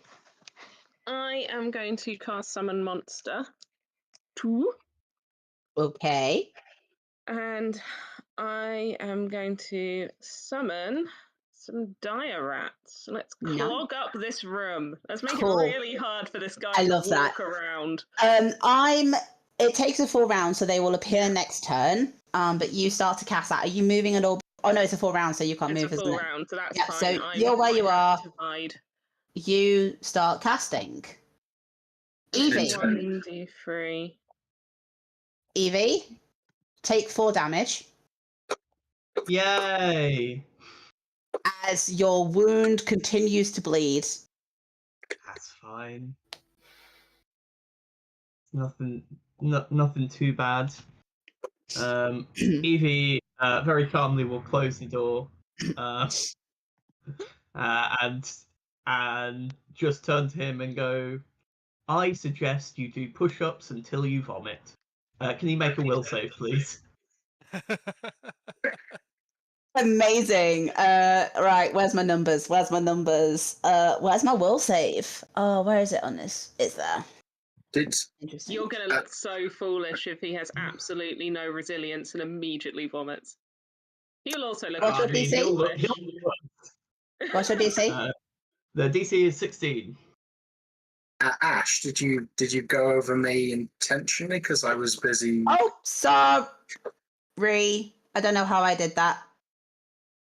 Am I still in the process of like having to turn this thing into past the you fucking went- parcel? Do you want that to moved have been past your the turn to basically make sure it's like hidden and like in your cloak and everything? Sure, yeah. Okay, sorry about that. Do that. No, that's fine. I just wondered if I'd gone completely. No, I don't know how. I must have hit the button one too many times. Okay. You cast. You suggest that, and you see him blink for a moment, and then shake his head, and then his grin seems to grow even more. He's like, "Neat little trick," and raises the knife again. I'm like, yeah, please throw your knife at me. Do it. Let's see. I would 5-foot step here, so I'm in the way of the door. Okay, so he's going to 5-foot step to here, first of all. And how do feints work in Pathfinder? You have Oh, to make God. a bluff No check, combat right? With maneuver. -4. No, He's got Um, improved fate. it's a bluff check versus a sense motive check for some reason. It's trying to work out if he can like misdirect you. That's the point of a thing. Cool. So, Asmoth, make a sense motive for me.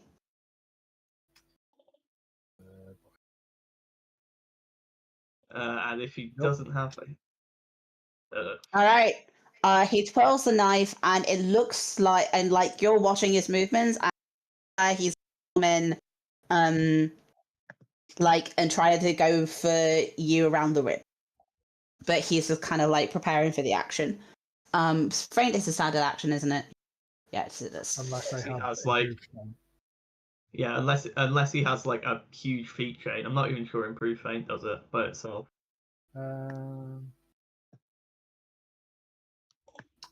It's only sense motive only comes in if it's a bluff check. If the person has training in sense motive, otherwise it's DC Oh. 10 plus base attack, opponent's base attack bonus plus opponent. You don't have ranks in sense motive. Yep. Okay, cool. What's your I'm not a base attack? social. I'm not a social figure. Okay, cool. What's your base attack bonus plus your wisdom? 7. So the DC against me is 17. Okay. All right. You get what you think. You get what I already told you. You think he's gonna try and go for your rib. Cool. It's your turn. Cool. I'm going to 5-foot step here. Yeah. So then, is Evie in a threatening? Evie is threatening. Excellent. Evie's already got knuckle dusters on. Well, before I step, one of the things I do is move action. I'll take the knife, the silver knife out, but that will give him an attack of opportunity. No, because you can draw it as part of your 5-foot step. I believe. I'm gonna say you can. It's part of the move. It's part of the move action. Plus, I'm dropping it in the square I was, or sort of like trying to like kind of drop it for Albrecht and go use that.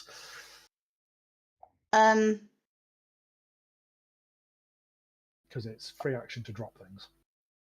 Okay, so you're. So sorry. So I could have sworn that you could draw a weapon as part of. I know you could draw as part of a move action. Yeah, not as a free action unless you've got quick draw, which I do not. Okay. Does drawing a weapon? I don't think drawing a weapon triggers an attack of opportunity. I'm fairly sure.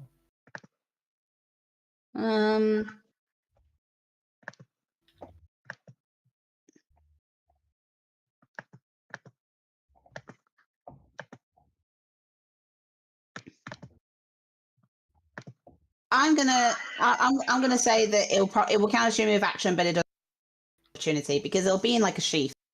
It's not like you're pulling it out of a bag. Yeah. Um. Kind of pulling it off the belt and dropping it for him. Yep. Which means you can do one attack because you've done a move action. My swift action is going to be me taking my shield, drinking the shield extract I prepped last round from my tail. Yep. And then I'm going to use my standard action to drink my mutagen. Okay. So I Yeah. So I'm going to start like hiding out. Actually, just simply cannot remember what that does. What does my mutagen do anymore? It's Morbin time. It is more. I wanted to beat you to the punch this time. All right. I mobbed all over you. Okay. That's what happens when you make insinuations about me flirting with a landlady. Is that your turn? That is indeed my turn. Fantastic. Gideon, it's your turn because I've not missed you this. Right. The knife is wrapped and hidden in a rug, pillowcases, and your cloak. Cool. Right. I'm going to, given where this person is, I suspect they didn't go all the way through the pillar because it might have collapsed the house. So what I'm going to do is I'm going to basically drop it in the corner so it's not immediately apparent what it is, but also so that I can fight unrestricted. Okay. I'm going to move, draw my other rapier, and I will use my action to cast a whole person. All right. What save is that? Will, I believe.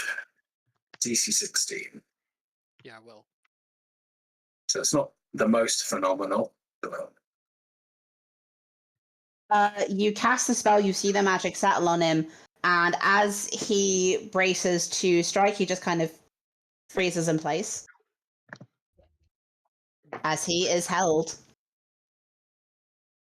Oh boy. Rightio, please kill him. Use my last 5 foot movement to start bearing down. Yep. So I'm curious what the brown circles are. Oh, they're my rats.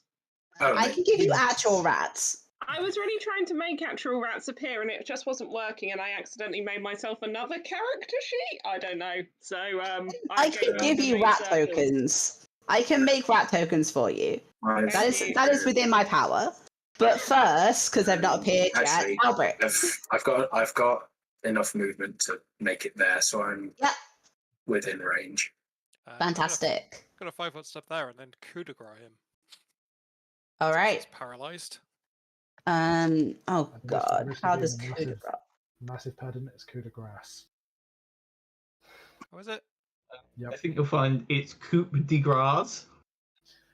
Coup de grace would mean so fat strike or oily strike. I hit and score a critical hit. How much did you move? 5 foot.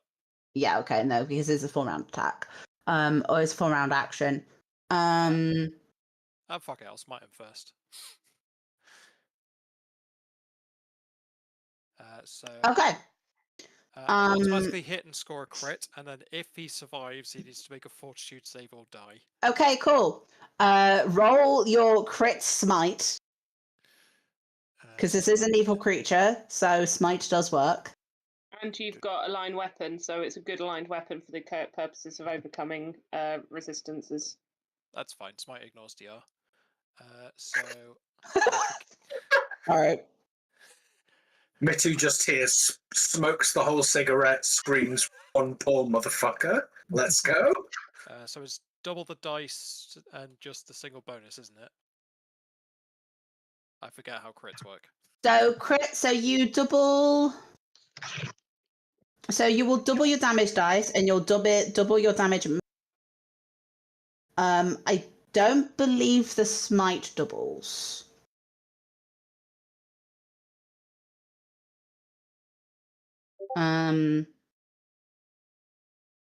Critical hit. Critical hit means you roll your damage more than once with all your usual bonuses and add the rolls together.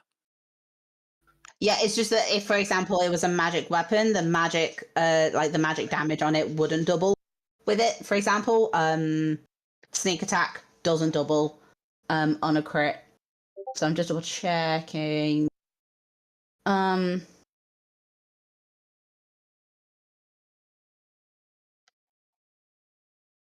So add your paladin levels.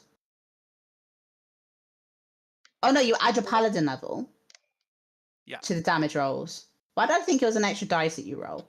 That's because that's how it works in 5e. That's why. So yeah, no, it adds as a modifier. So I guess it doubles Okay, so just gonna, along with the rest of the modifier dice. so just gonna roll 2d8 plus 30.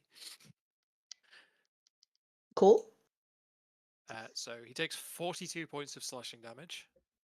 Yeah. He needs to make a DC 42. 52 if it was 42 damage, surely? It Is Yep, DC 10 very plus the high? damage dealt.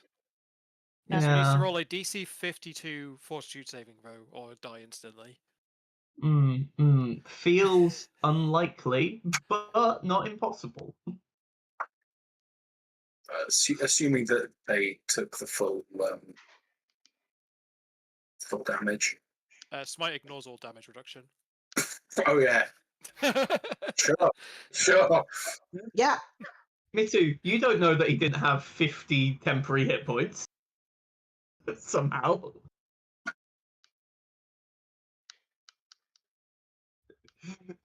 Yeah, sorry, I'm just double checking. You can, because I was just there like, oh, you won't be able to get through all of his hit points even with a crit, but it doesn't say that on coup de grace. It just deals a bunch ton of, okay, cool, I guess I'm making a shoot save. So it's DC. 10 plus 42, so 52. So the DC is 52. Yes. All right, I'm going to not hide this roll, just so you can see. Crazy. What? Does he have a Are plus? you saying he doesn't have a strong fortitude? This He rolled a non-natural 20 on his fort save. So only 32 Plus- less than he needed to. It was close. That's ridiculous. That is a ridiculous move. Cool. Whole person, man. Like, I assume that he's not immune to critical hits. Nope. I'd be really surprised if he was. Guys, this guy is a human. this is a guy. He's a strong guy. He's got levels, and he alone is CR9. But you got a whole person in the coup de grace. So, yeah. It's his morale is he fights to the death, and that is apt as Albrecht, how do you want to do this? This is it is basically literally just an executioner's swing, Amazing. like a two-handed longsword. Okay. And then a second later, two rats appear in the room. Aww. As I won't describe the execution in too much gruesome detail, but the body falls to the floor in two parts.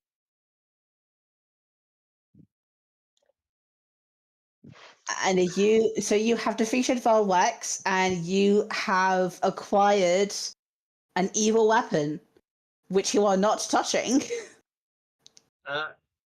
If anyone has time, I could do with some healing. This is not stopping. Let me I'll- lay on some hands. Oh yeah, I'm take not- another 4 damage.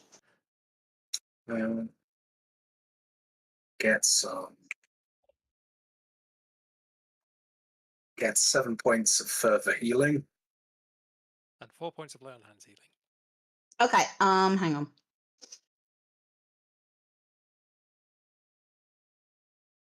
Also, the application of any spell that cures hit point damage. Yeah, that's great.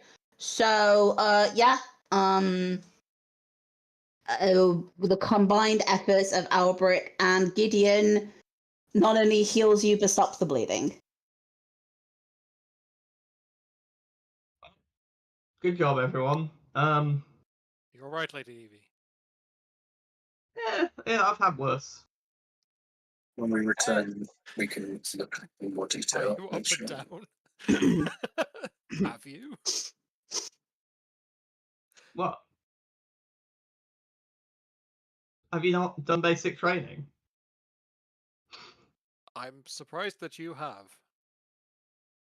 Twist. I'm not one of you Yeah. city slickers. You looked as though you were on the precipice of saying something When? just now. We should get the notes on the old blade there. Yes. What was it? Was his head separated from his body, or was he like cleft in twain? This person. I was aiming for the neck, so it'll be his head. Yeah. Asmoth may have picking up the head and was like just staring into the eyes, just Yeah. seething, just sort of Yeah. like kind of like practically crushing it. So there's definitely bleeding. Mhm. What blood pressure is left in their head is starting to happen with like the claws digging into it. Just Asmoth, are you alright? throws the head at the wall. Right. I mean, I'm pissed off at him too, obviously, but It's, the black stuff is coming out of his eyes, nostrils, and mouth. okay. Gonna start like rifling through the pockets on this guy's apron and like clothing. Okay, I'll give him space for a bit. I feel like he's going through something. Maybe when he's a bit calmer. That'll take about an hour. All right. If you're going through his pockets, you find 2 potions.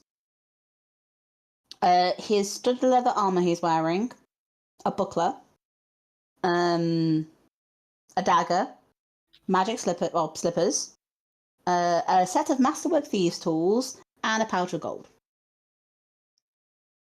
I will also let you know that a basic appraisal of the rug that is currently being used to help contain the knife also is worth some money. It'll need a proper it'll probably need a proper appraisal in order to work much. Yeah, can I gather up the notes, please, and paperwork? You can absolutely gather up the notes and paperwork. So masterwork thieves tools, dagger, slippers, pouch of gold, buckler, and 2 potions. So 2 potions, studded leather, buckler, dagger, slippers, masterwork thieves tools, a pouch of gold. It also says in this list Valgora, but he doesn't have. Valgora is in timeout. Right. The salient point then. Where are we taking this blade to be disposed of? At least for now, can we we can just go back to base, right? Like this, Yeah. I feel like it's a good point to say this is solved. We should probably Scarpa and maybe bribe someone. What are we going to do with the Make body? sure. Oh no, we're leaving that here. I'm not carrying a corpse through the streets. If the guards want to deal with this, they can come and deal with this. Should we we should just just put- bribe the old woman and tell her that he was no good and leave. Shall we just put him in a secret compartment? No, because, well... It's not the worst idea, but yes, if we just run away, we look like we murdered and robbed a man rather than robbed a man and he attempted to kill us and we killed him back.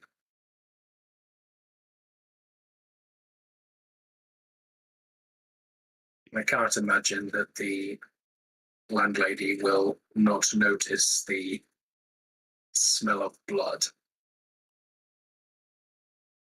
I mean... I will say that with the combination of the evil weapon, if you're willing to reveal the fact that that's an evil weapon, and the combination of that and the notes the Whis has collected, you can prove that this guy was the serial killer that is currently plaguing the city. To the authorities. So my concern is if we go through the civic authority, this blade will end up in the hands of Barzillai Thrun or his associates. That All is, right. Well, what if? I mean, I know they're on the back burner, but Blue Blood. What about something equivalent to, but not necessarily like your order? Could we tell someone who's a bit on the fringe, like the Order of the Torrent or whatever, who's still a civic authority, and we've done good work, but it ain't going to Thrun's guys and being like, "Hey, here's a weapon. Have fun." I've got a question. Asmoth, you know the area better than most. How close to the sewers, like a sewer entrance, are we? Would I know that? With knowledge local or dungeoneering? Not dungeoneering. There tends to be sewer grates and access to sewers through most of the streets, and definitely in some of the alleyways. And Old Kintargo is old and winding. That it will probably be a way that you can get into alleyways and travel through them to find an entrance to the sewers with minimal interruption or being found by others. Asmoth will relay that whilst also just staring practically like if stairs would burn holes in things, he's staring right at Bluebird right now. We can get rid of the corpse by taking it out the window and dropping it in the sewers somewhere. Rats will eat it. Rats eat anything. Cleaning up the apartment is a little bit messier because of gestures at blood. Anyone know a good wizard who can? I know Whist can't do the cleaning spell, but that would be really helpful right now. I mean, I could summon a water elemental, but I don't know if that's really going to help. It's not quite what I wanted. I just wanted stuff cleaned. It's not a soap elemental, is it? No.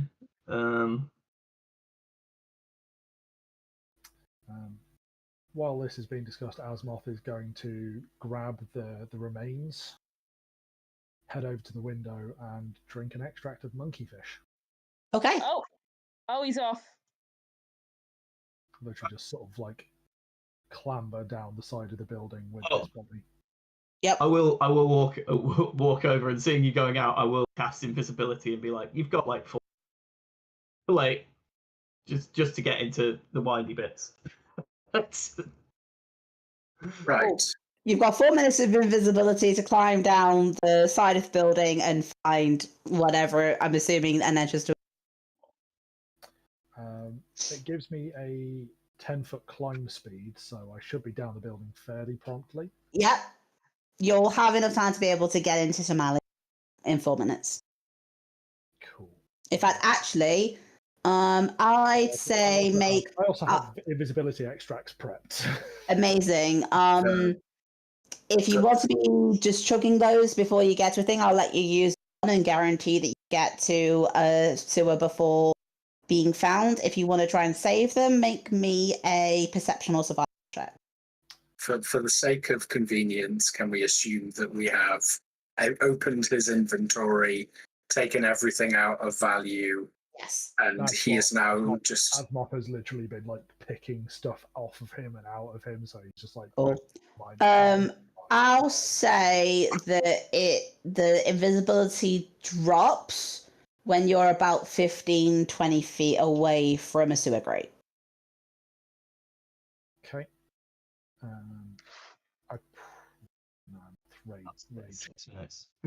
rage mutagen, so I probably would have been not thinking of having a thing prepped. I will drink a invisibility extract of mine Okay. just in time. Well, not just in time, but after I realise, oh, I'm visible again. Wink. Yep. Okay, you go invisible again. Is it a case of you just rip open, chuck him down? How are you? Oh, it's getting it's unceremonious. Very, very Wonderful. unceremoniously dumped. Yeah, cool. You unceremoniously dunk the decapitated body down sewer. Sewer grate clangs on afterwards. Anybody who hears it who is around in curiosity, but you are invisible and the grate is back, so they've just heard the clanging, have no idea how that happened. You probably have another. How long does your invisibility extract last? 4 minutes. Cool. I'd say you have another 2 minutes of the invisibility extract. I will try and move back to the. Now that I'm not dragging something, Mm-hmm. I will move back to the side of the building as quickly as I can and attempt to scale the side, but my monkey fish will no longer be working Oh, okay. because that only lasted 4 minutes. Roll a climb check for me then. Yeah, okay. Yeah, okay. Who needs monkey fish when you have rage? Like the power of Um, and anime on my side. And yeah, the others, you could be doing whatever it is you're doing. Grab the body, or did you grab the body and the head? Sorry? Did you Did you just grab take the the head body, or did you too? grab the body and the head? I mean, I've rifled through everything on the body, and I think probably would have taken the head as well. Yeah, Okay. Um, I've been Can I- entertaining trying to climb down with that, but can I use create water to Yeah. and like if we can give it a little go, right? Get the worst of it off. So does the because like he's a serial killer, right? He'll have at least done cleaning of his own room to get rid of have blood. a mop. He'll have bleach. It's fine. No, Yeah, like, surely this isn't wood, legitimately, his whole you thing. start having a rifle and look through his house, and some of the alchemical concoctions that you see, especially in the bathroom, look to be some degree of soap and bleach Yeah. for cleaning up. I am very convinced of all the people who have the tools to get rid of horrific blood stains. This man is the man who'd have them in Yeah. his house. You guys, it took all of you finding any drops of blood in this house. He keeps it clean. It is very much a case of he has the materials around clean up. Okay, well, let's do some icky cleanup then, I guess. Well, we know that he uses Silly Bang. Fork Oh, is placement. gone. All right. Okay. So Asmoth comes back as you guys are cleaning. Those who were in the apartment, are you doing anything else? Leaving? I am concerned, Gideon. I'm a little bit worried about the fact you've got a sword wrapped in a pillowcase, wrapped in a carpet, wrapped in a belt. Like, it feels suspicious. Like, I'm not a guard, but if I saw that, I'd think that was sus. It just looks like a package that is wrapped in a linen cover. Look, I didn't want anyone to be able to use it, gain ready access to it, see it for that matter, because it is sinister. Evie, you're pretty good at making things look like things what they ain't.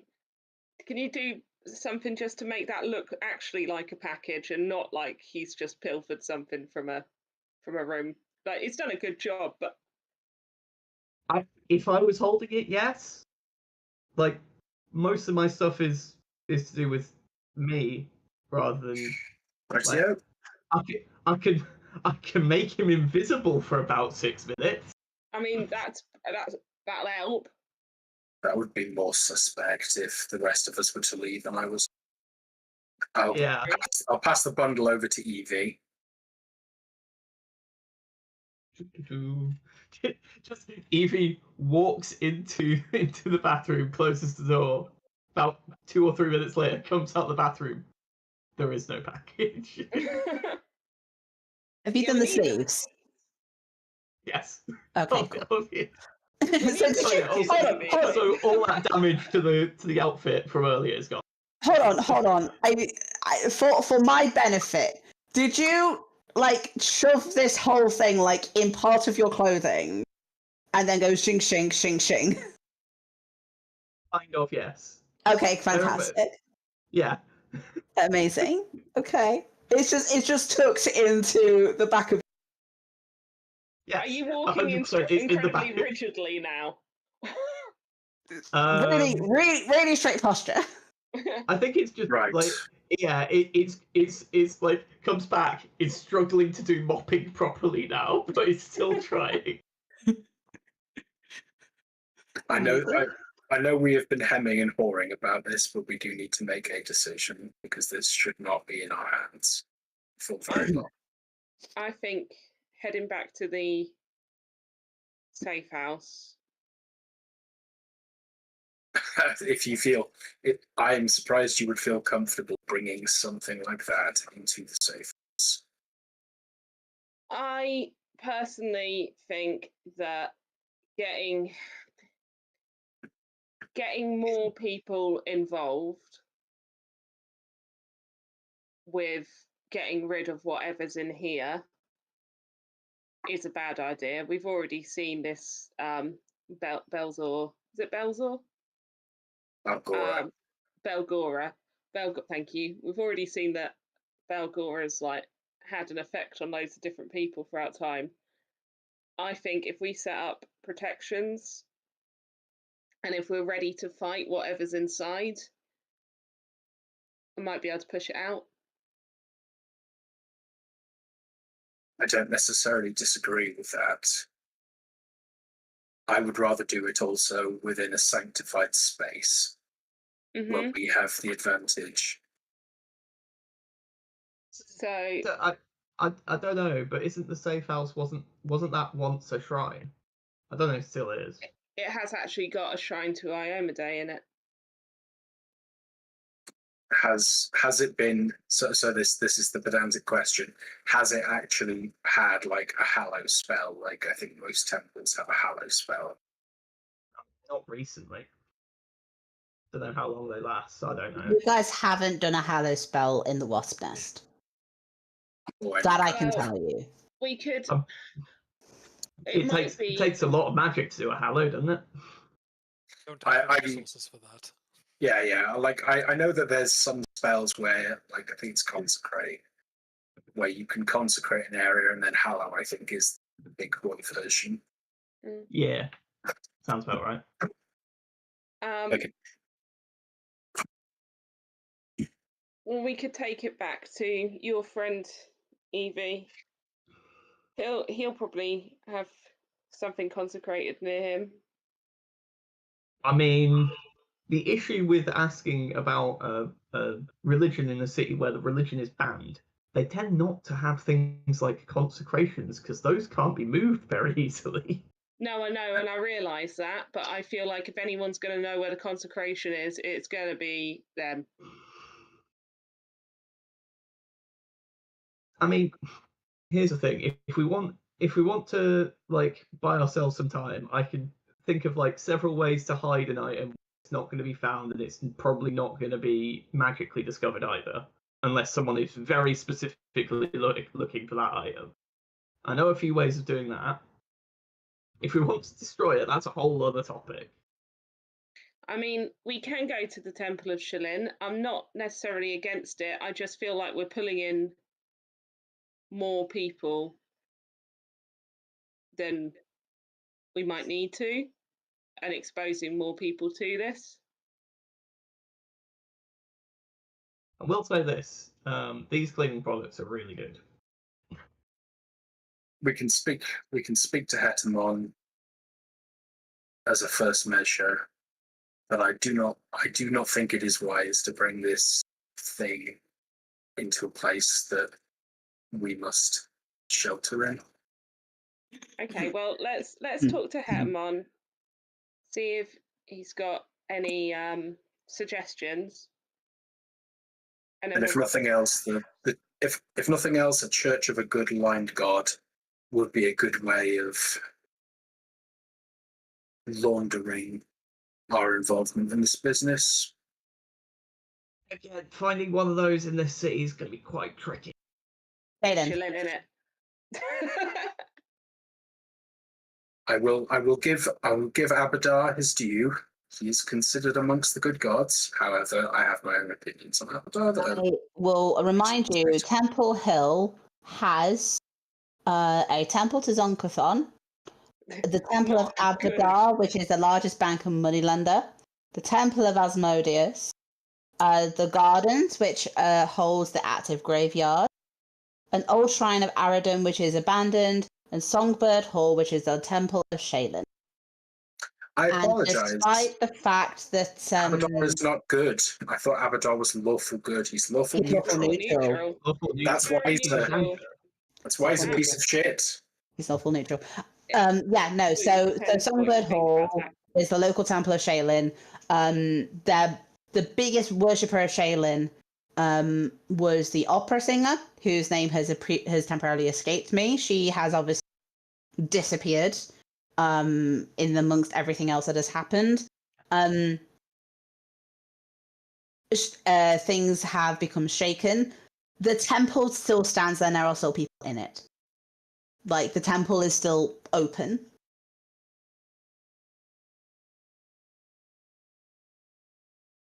So, Well, we go talk to Hetamon. Then, if we want to go to the Temple of Shilin, we can.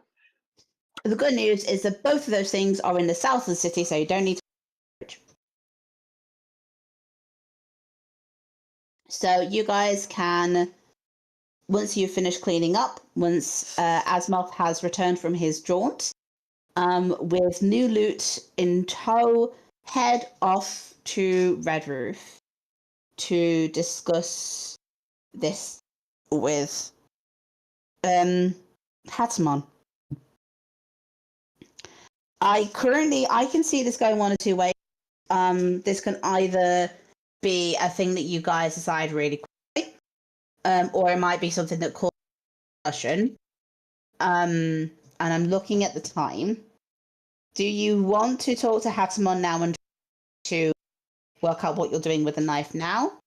Or would you rather call it there and pick this up in a couple of weeks? I can see it going either way, but I don't know where you guys are standing on what to do with it.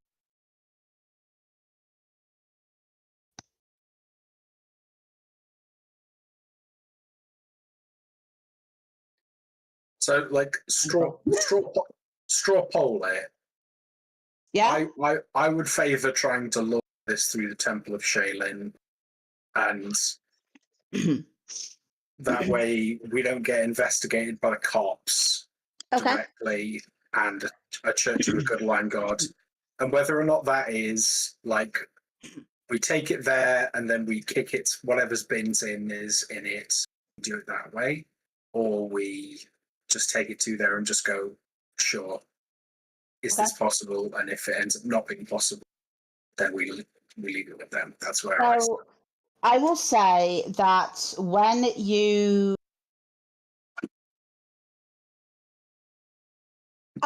we'll go meet Hatamon. We'll meet Hatamon because Hatamon's going to have things to say on everything that has happened. And then have a chat with Hatamon, and then we can straw poll its fate, and I'll say that just happens. But you guys head to Hatamon's shop, which I know the name of. I do know the name of. The Devil's Threads. There it is. Yeah. The Devil's Threads. Yeah. You head in just as he's finishing up with a customer, just handing over a package to them. It's his normal, waving them off, and he looks over to the door as they leave and goes, "Ah, my favourite customers. How goes your fortune at the moment?" Pretty good. Yes? talk in the back. Straight to the point then, let's go. Yeah. I'll lead you guys to the back.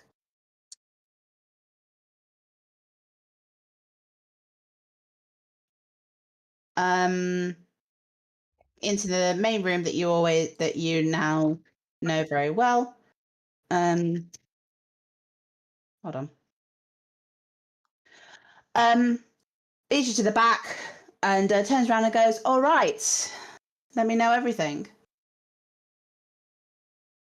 I guess we do. Cool. You guys catch him up on everything. You tell him you tracked the guy down. He's dead. Will not bother anyone again. And you reveal that you are in possession of what you suspect to be an evil weapon.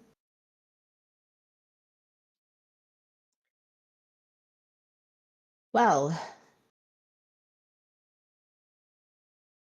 I'm having opinions about the thought that he is just going to be fed to the rats with no one knowing who it was, and that his fear has ended, or the fear he was causing has ended.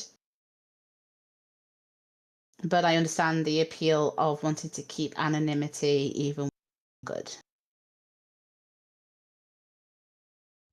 If we need it publicized, then we know a writer who's got some really good works about things which go on in the city who could probably write something and spread it. All right. But Noted. Okay. In that case, the knife. What are your thoughts? Well, my thought was that I tried turning it and getting whatever it is outside of it and trying to destroy it, because surely it can convince anyone that it should be doing murders. It has done through the ages, so if we don't destroy it now or cleanse it somehow, it's just going to keep doing it. we know that it's got something evil in it, or is it just like I don't know how magic works, but I assume if you do some really horrendous things with an item which is magical, it suddenly becomes evil. Maybe I don't know. I can look over the notes and look at. It's got like a ghost in it or something. I can look over the notes and, without touching it, obviously look over the item to try if there's anything else. If there's any insight I can find, I'd rather not keep it.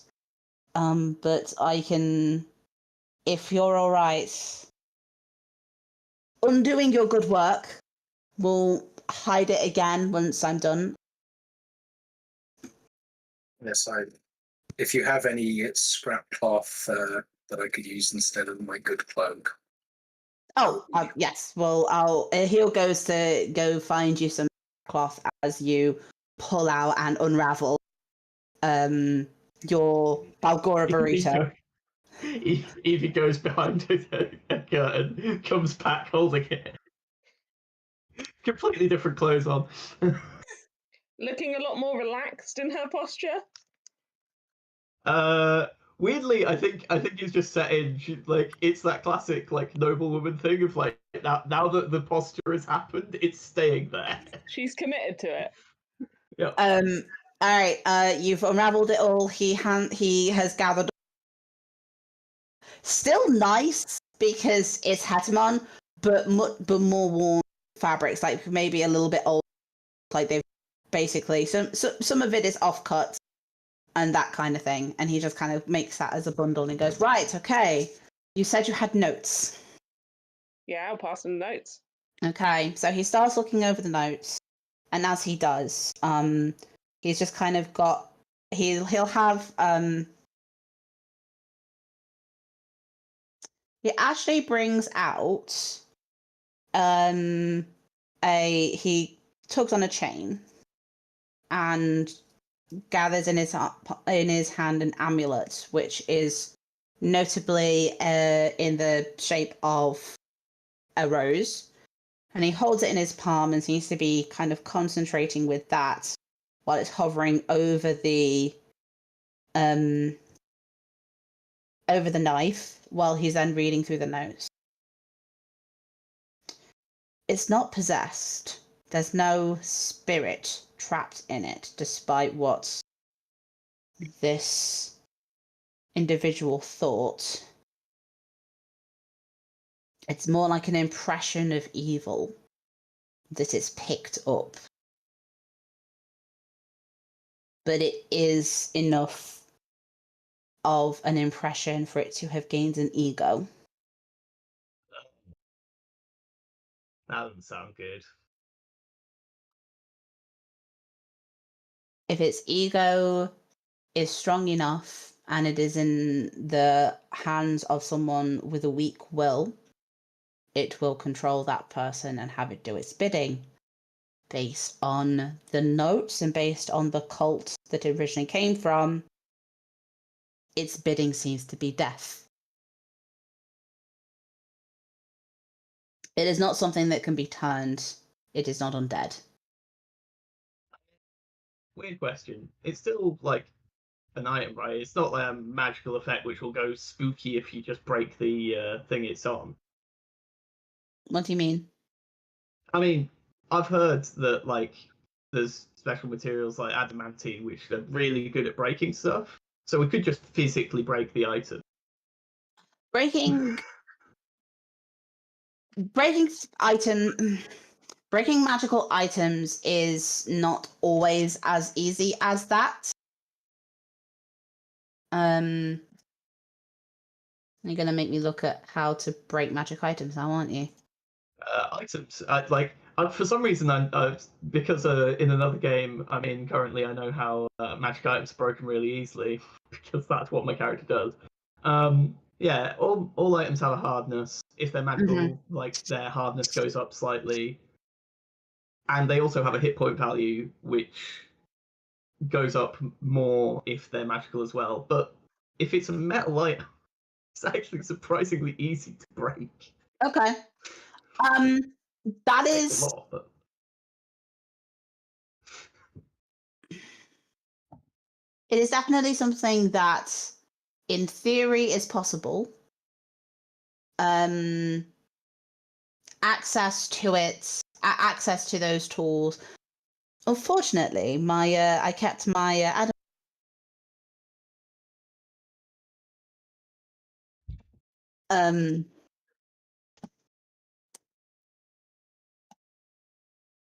let's have a look.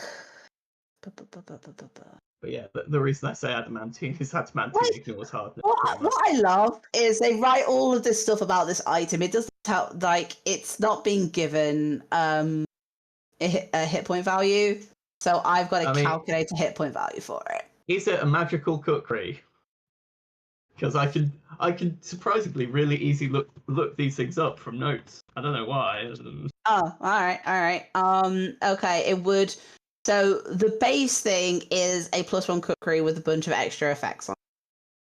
Actually, you know what? No, he's been studying this. Hesimon can tell you what. So it is in itself a magical kukri. It will do additional bleed damage on a critical hit.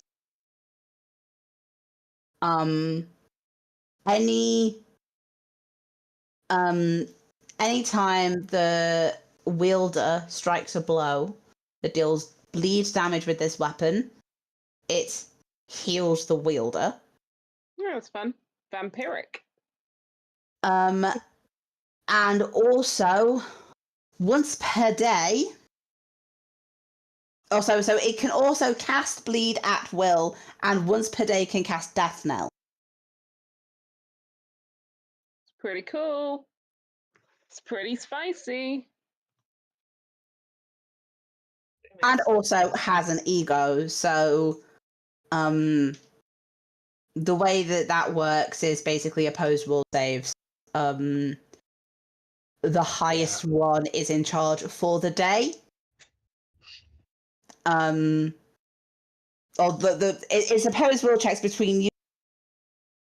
The one that succeeds is in control for the day, which also then means that the next day it can try again and again and again and again and again and again until you inevitably fail a save.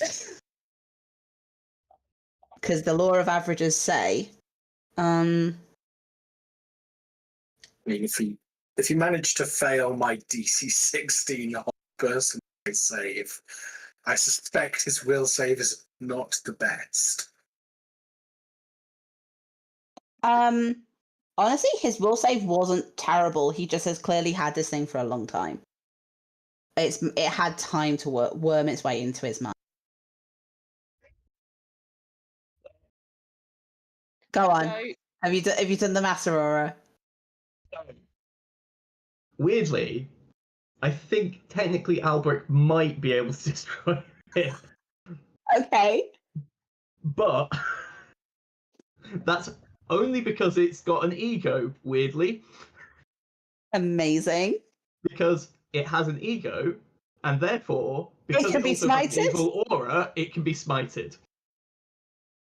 Which means that, like, the hardness won't apply, because hardness is essentially are.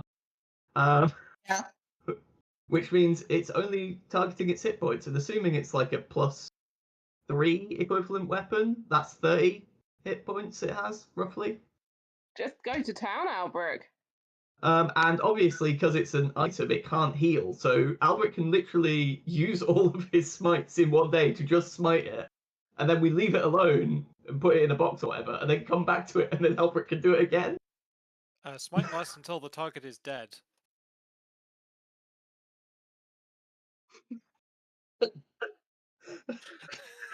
If Albrecht wants to smite the evil weapon and destroy it, do you have any smites left today? I have 1 smite left. Hetimon's like, if you're going to do that, please go into that room so that no one hears you. Please don't be alarmed Understandable. if you hear loud clanging noises for the next minute or so. All right, cool. We're doing this. We're breaking Balgora. It turns Which out is this was a lot easier than I thought it was going to be. Genuinely, now that you've suggested it, I am baffled that there's nothing in the adventure pack to say how to, or to say anything about the item's hit points or anything. It tells you like how you can get rid of it and where you can send it to and get bounties and the like. Nothing about how to destroy it, which is hilarious. All right, so you guys with various fabrics and stuff so you're not touching it directly. Carry it into the other room. Albrecht braces with his weapon. I'm not going to make you roll for this because you're going to keep hitting it until it shatters. So just describe this for me. And go ham. So it's probably a lot more of a more solemn thing where it's Alberic is speaking the paladin oath, like very carefully lining up the shot, and then like the emblem of a sword appears on Alberic's sword as he swings up, raises his blade high.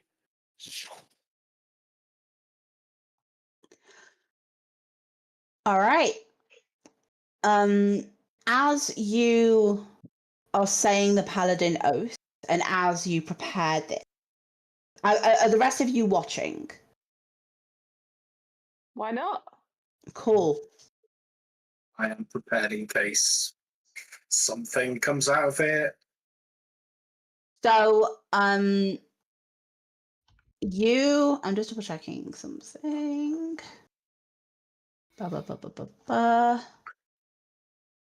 Cool.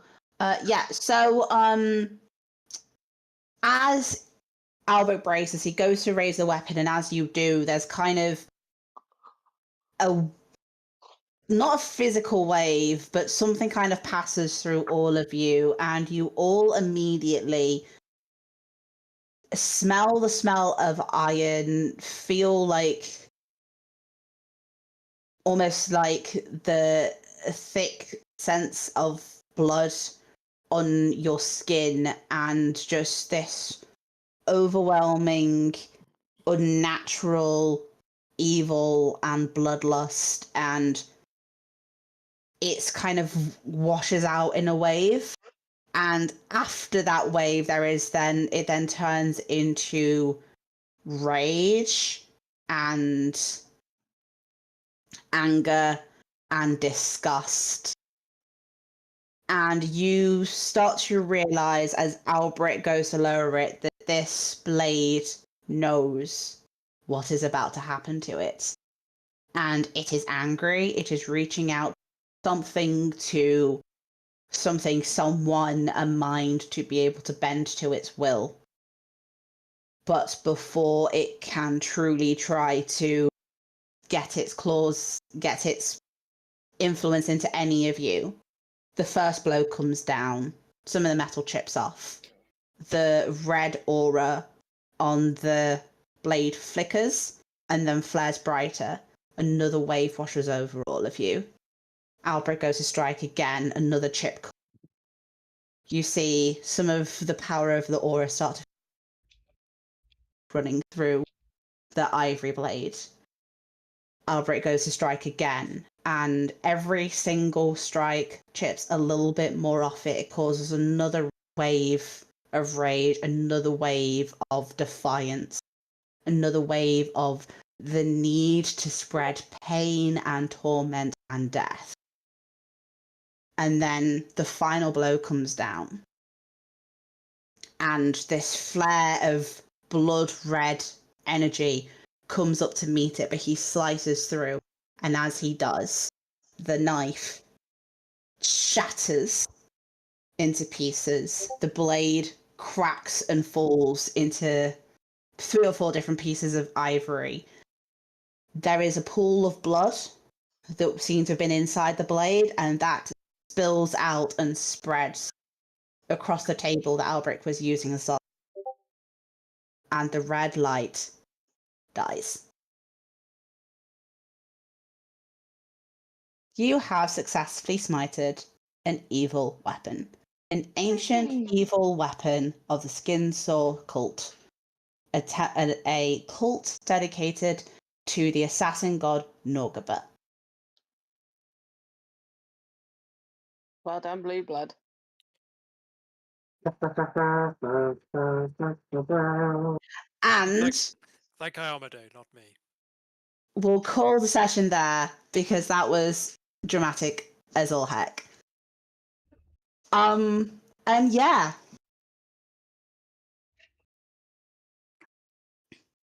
Nice job, everyone.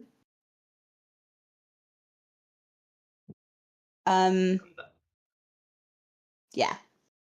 Cool. Sorry, That's I've just seen the thing about it and it's like, okay, cool. I now know why they decided to do the reward, give you the destruction option.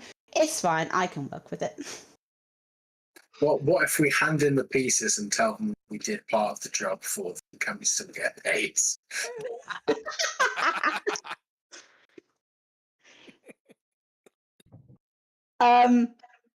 You know what? Do you want to peel back the? Do you want me to peel back the curtain a little bit?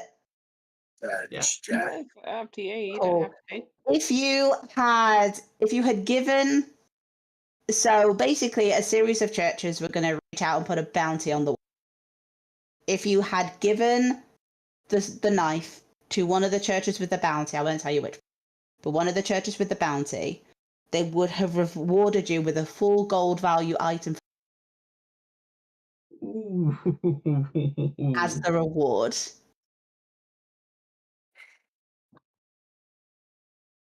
Ah, well. But you broke it. That's all right. We did the good option rather than the bounty option. We did We're the the good option heroes. rather than the lawful option. We're the heroes. Those were both good options. Yeah, we've committed to this one. I need magic items. God damn it! No, we've made up for it in spiritual wealth, Furzy. You should care about that. You're a cleric.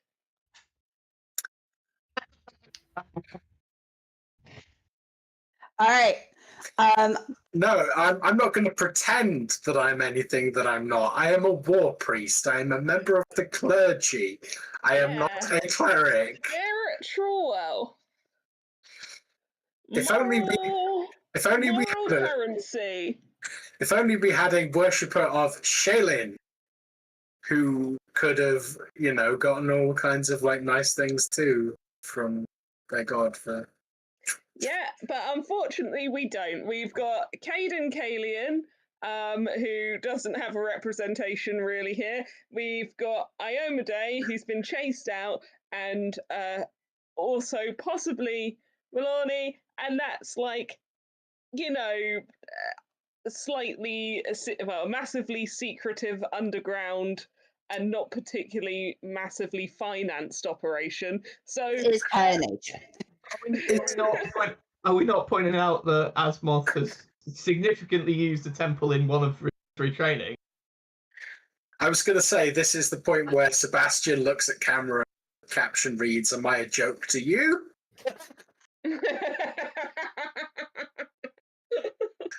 Poor old Sebastian. So is the only person who actually no, hang on. I was about to say is the only person who hasn't interacted with any member of the faith here, Evie. And then I realised that's not because you hooked up with Hatamon. Who is the head of the cult of Milani. Look, we don't talk religion, okay? That's not a thing we do. I just got really in with the Pope. Me and the Pope go on dates. We don't talk religion though. That's a separate thing. I assume there was a lot of. We talk about. I assume there was a lot of oh god. Ben, get in the bin. I'm already here. Himself in the bin when he realised he could have traded this magical item for money.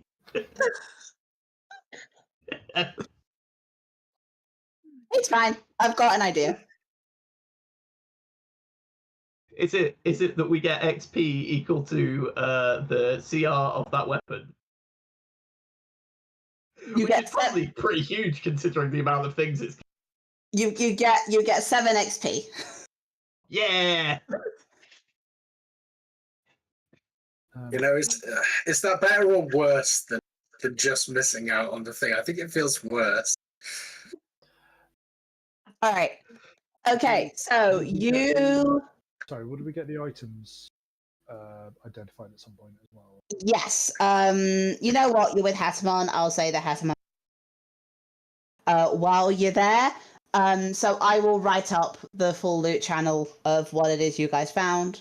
And What those slippers could do.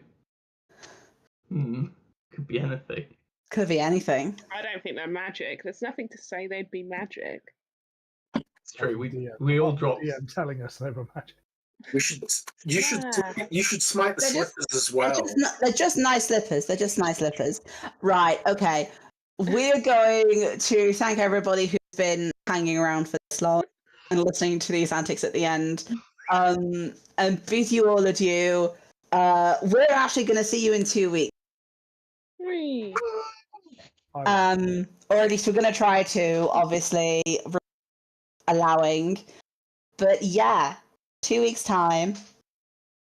Be back here for more Hell's Rebel shenanigans. Woo! Whoop, whoop. Bye. Thank you, glorious viewers. Bye, everyone.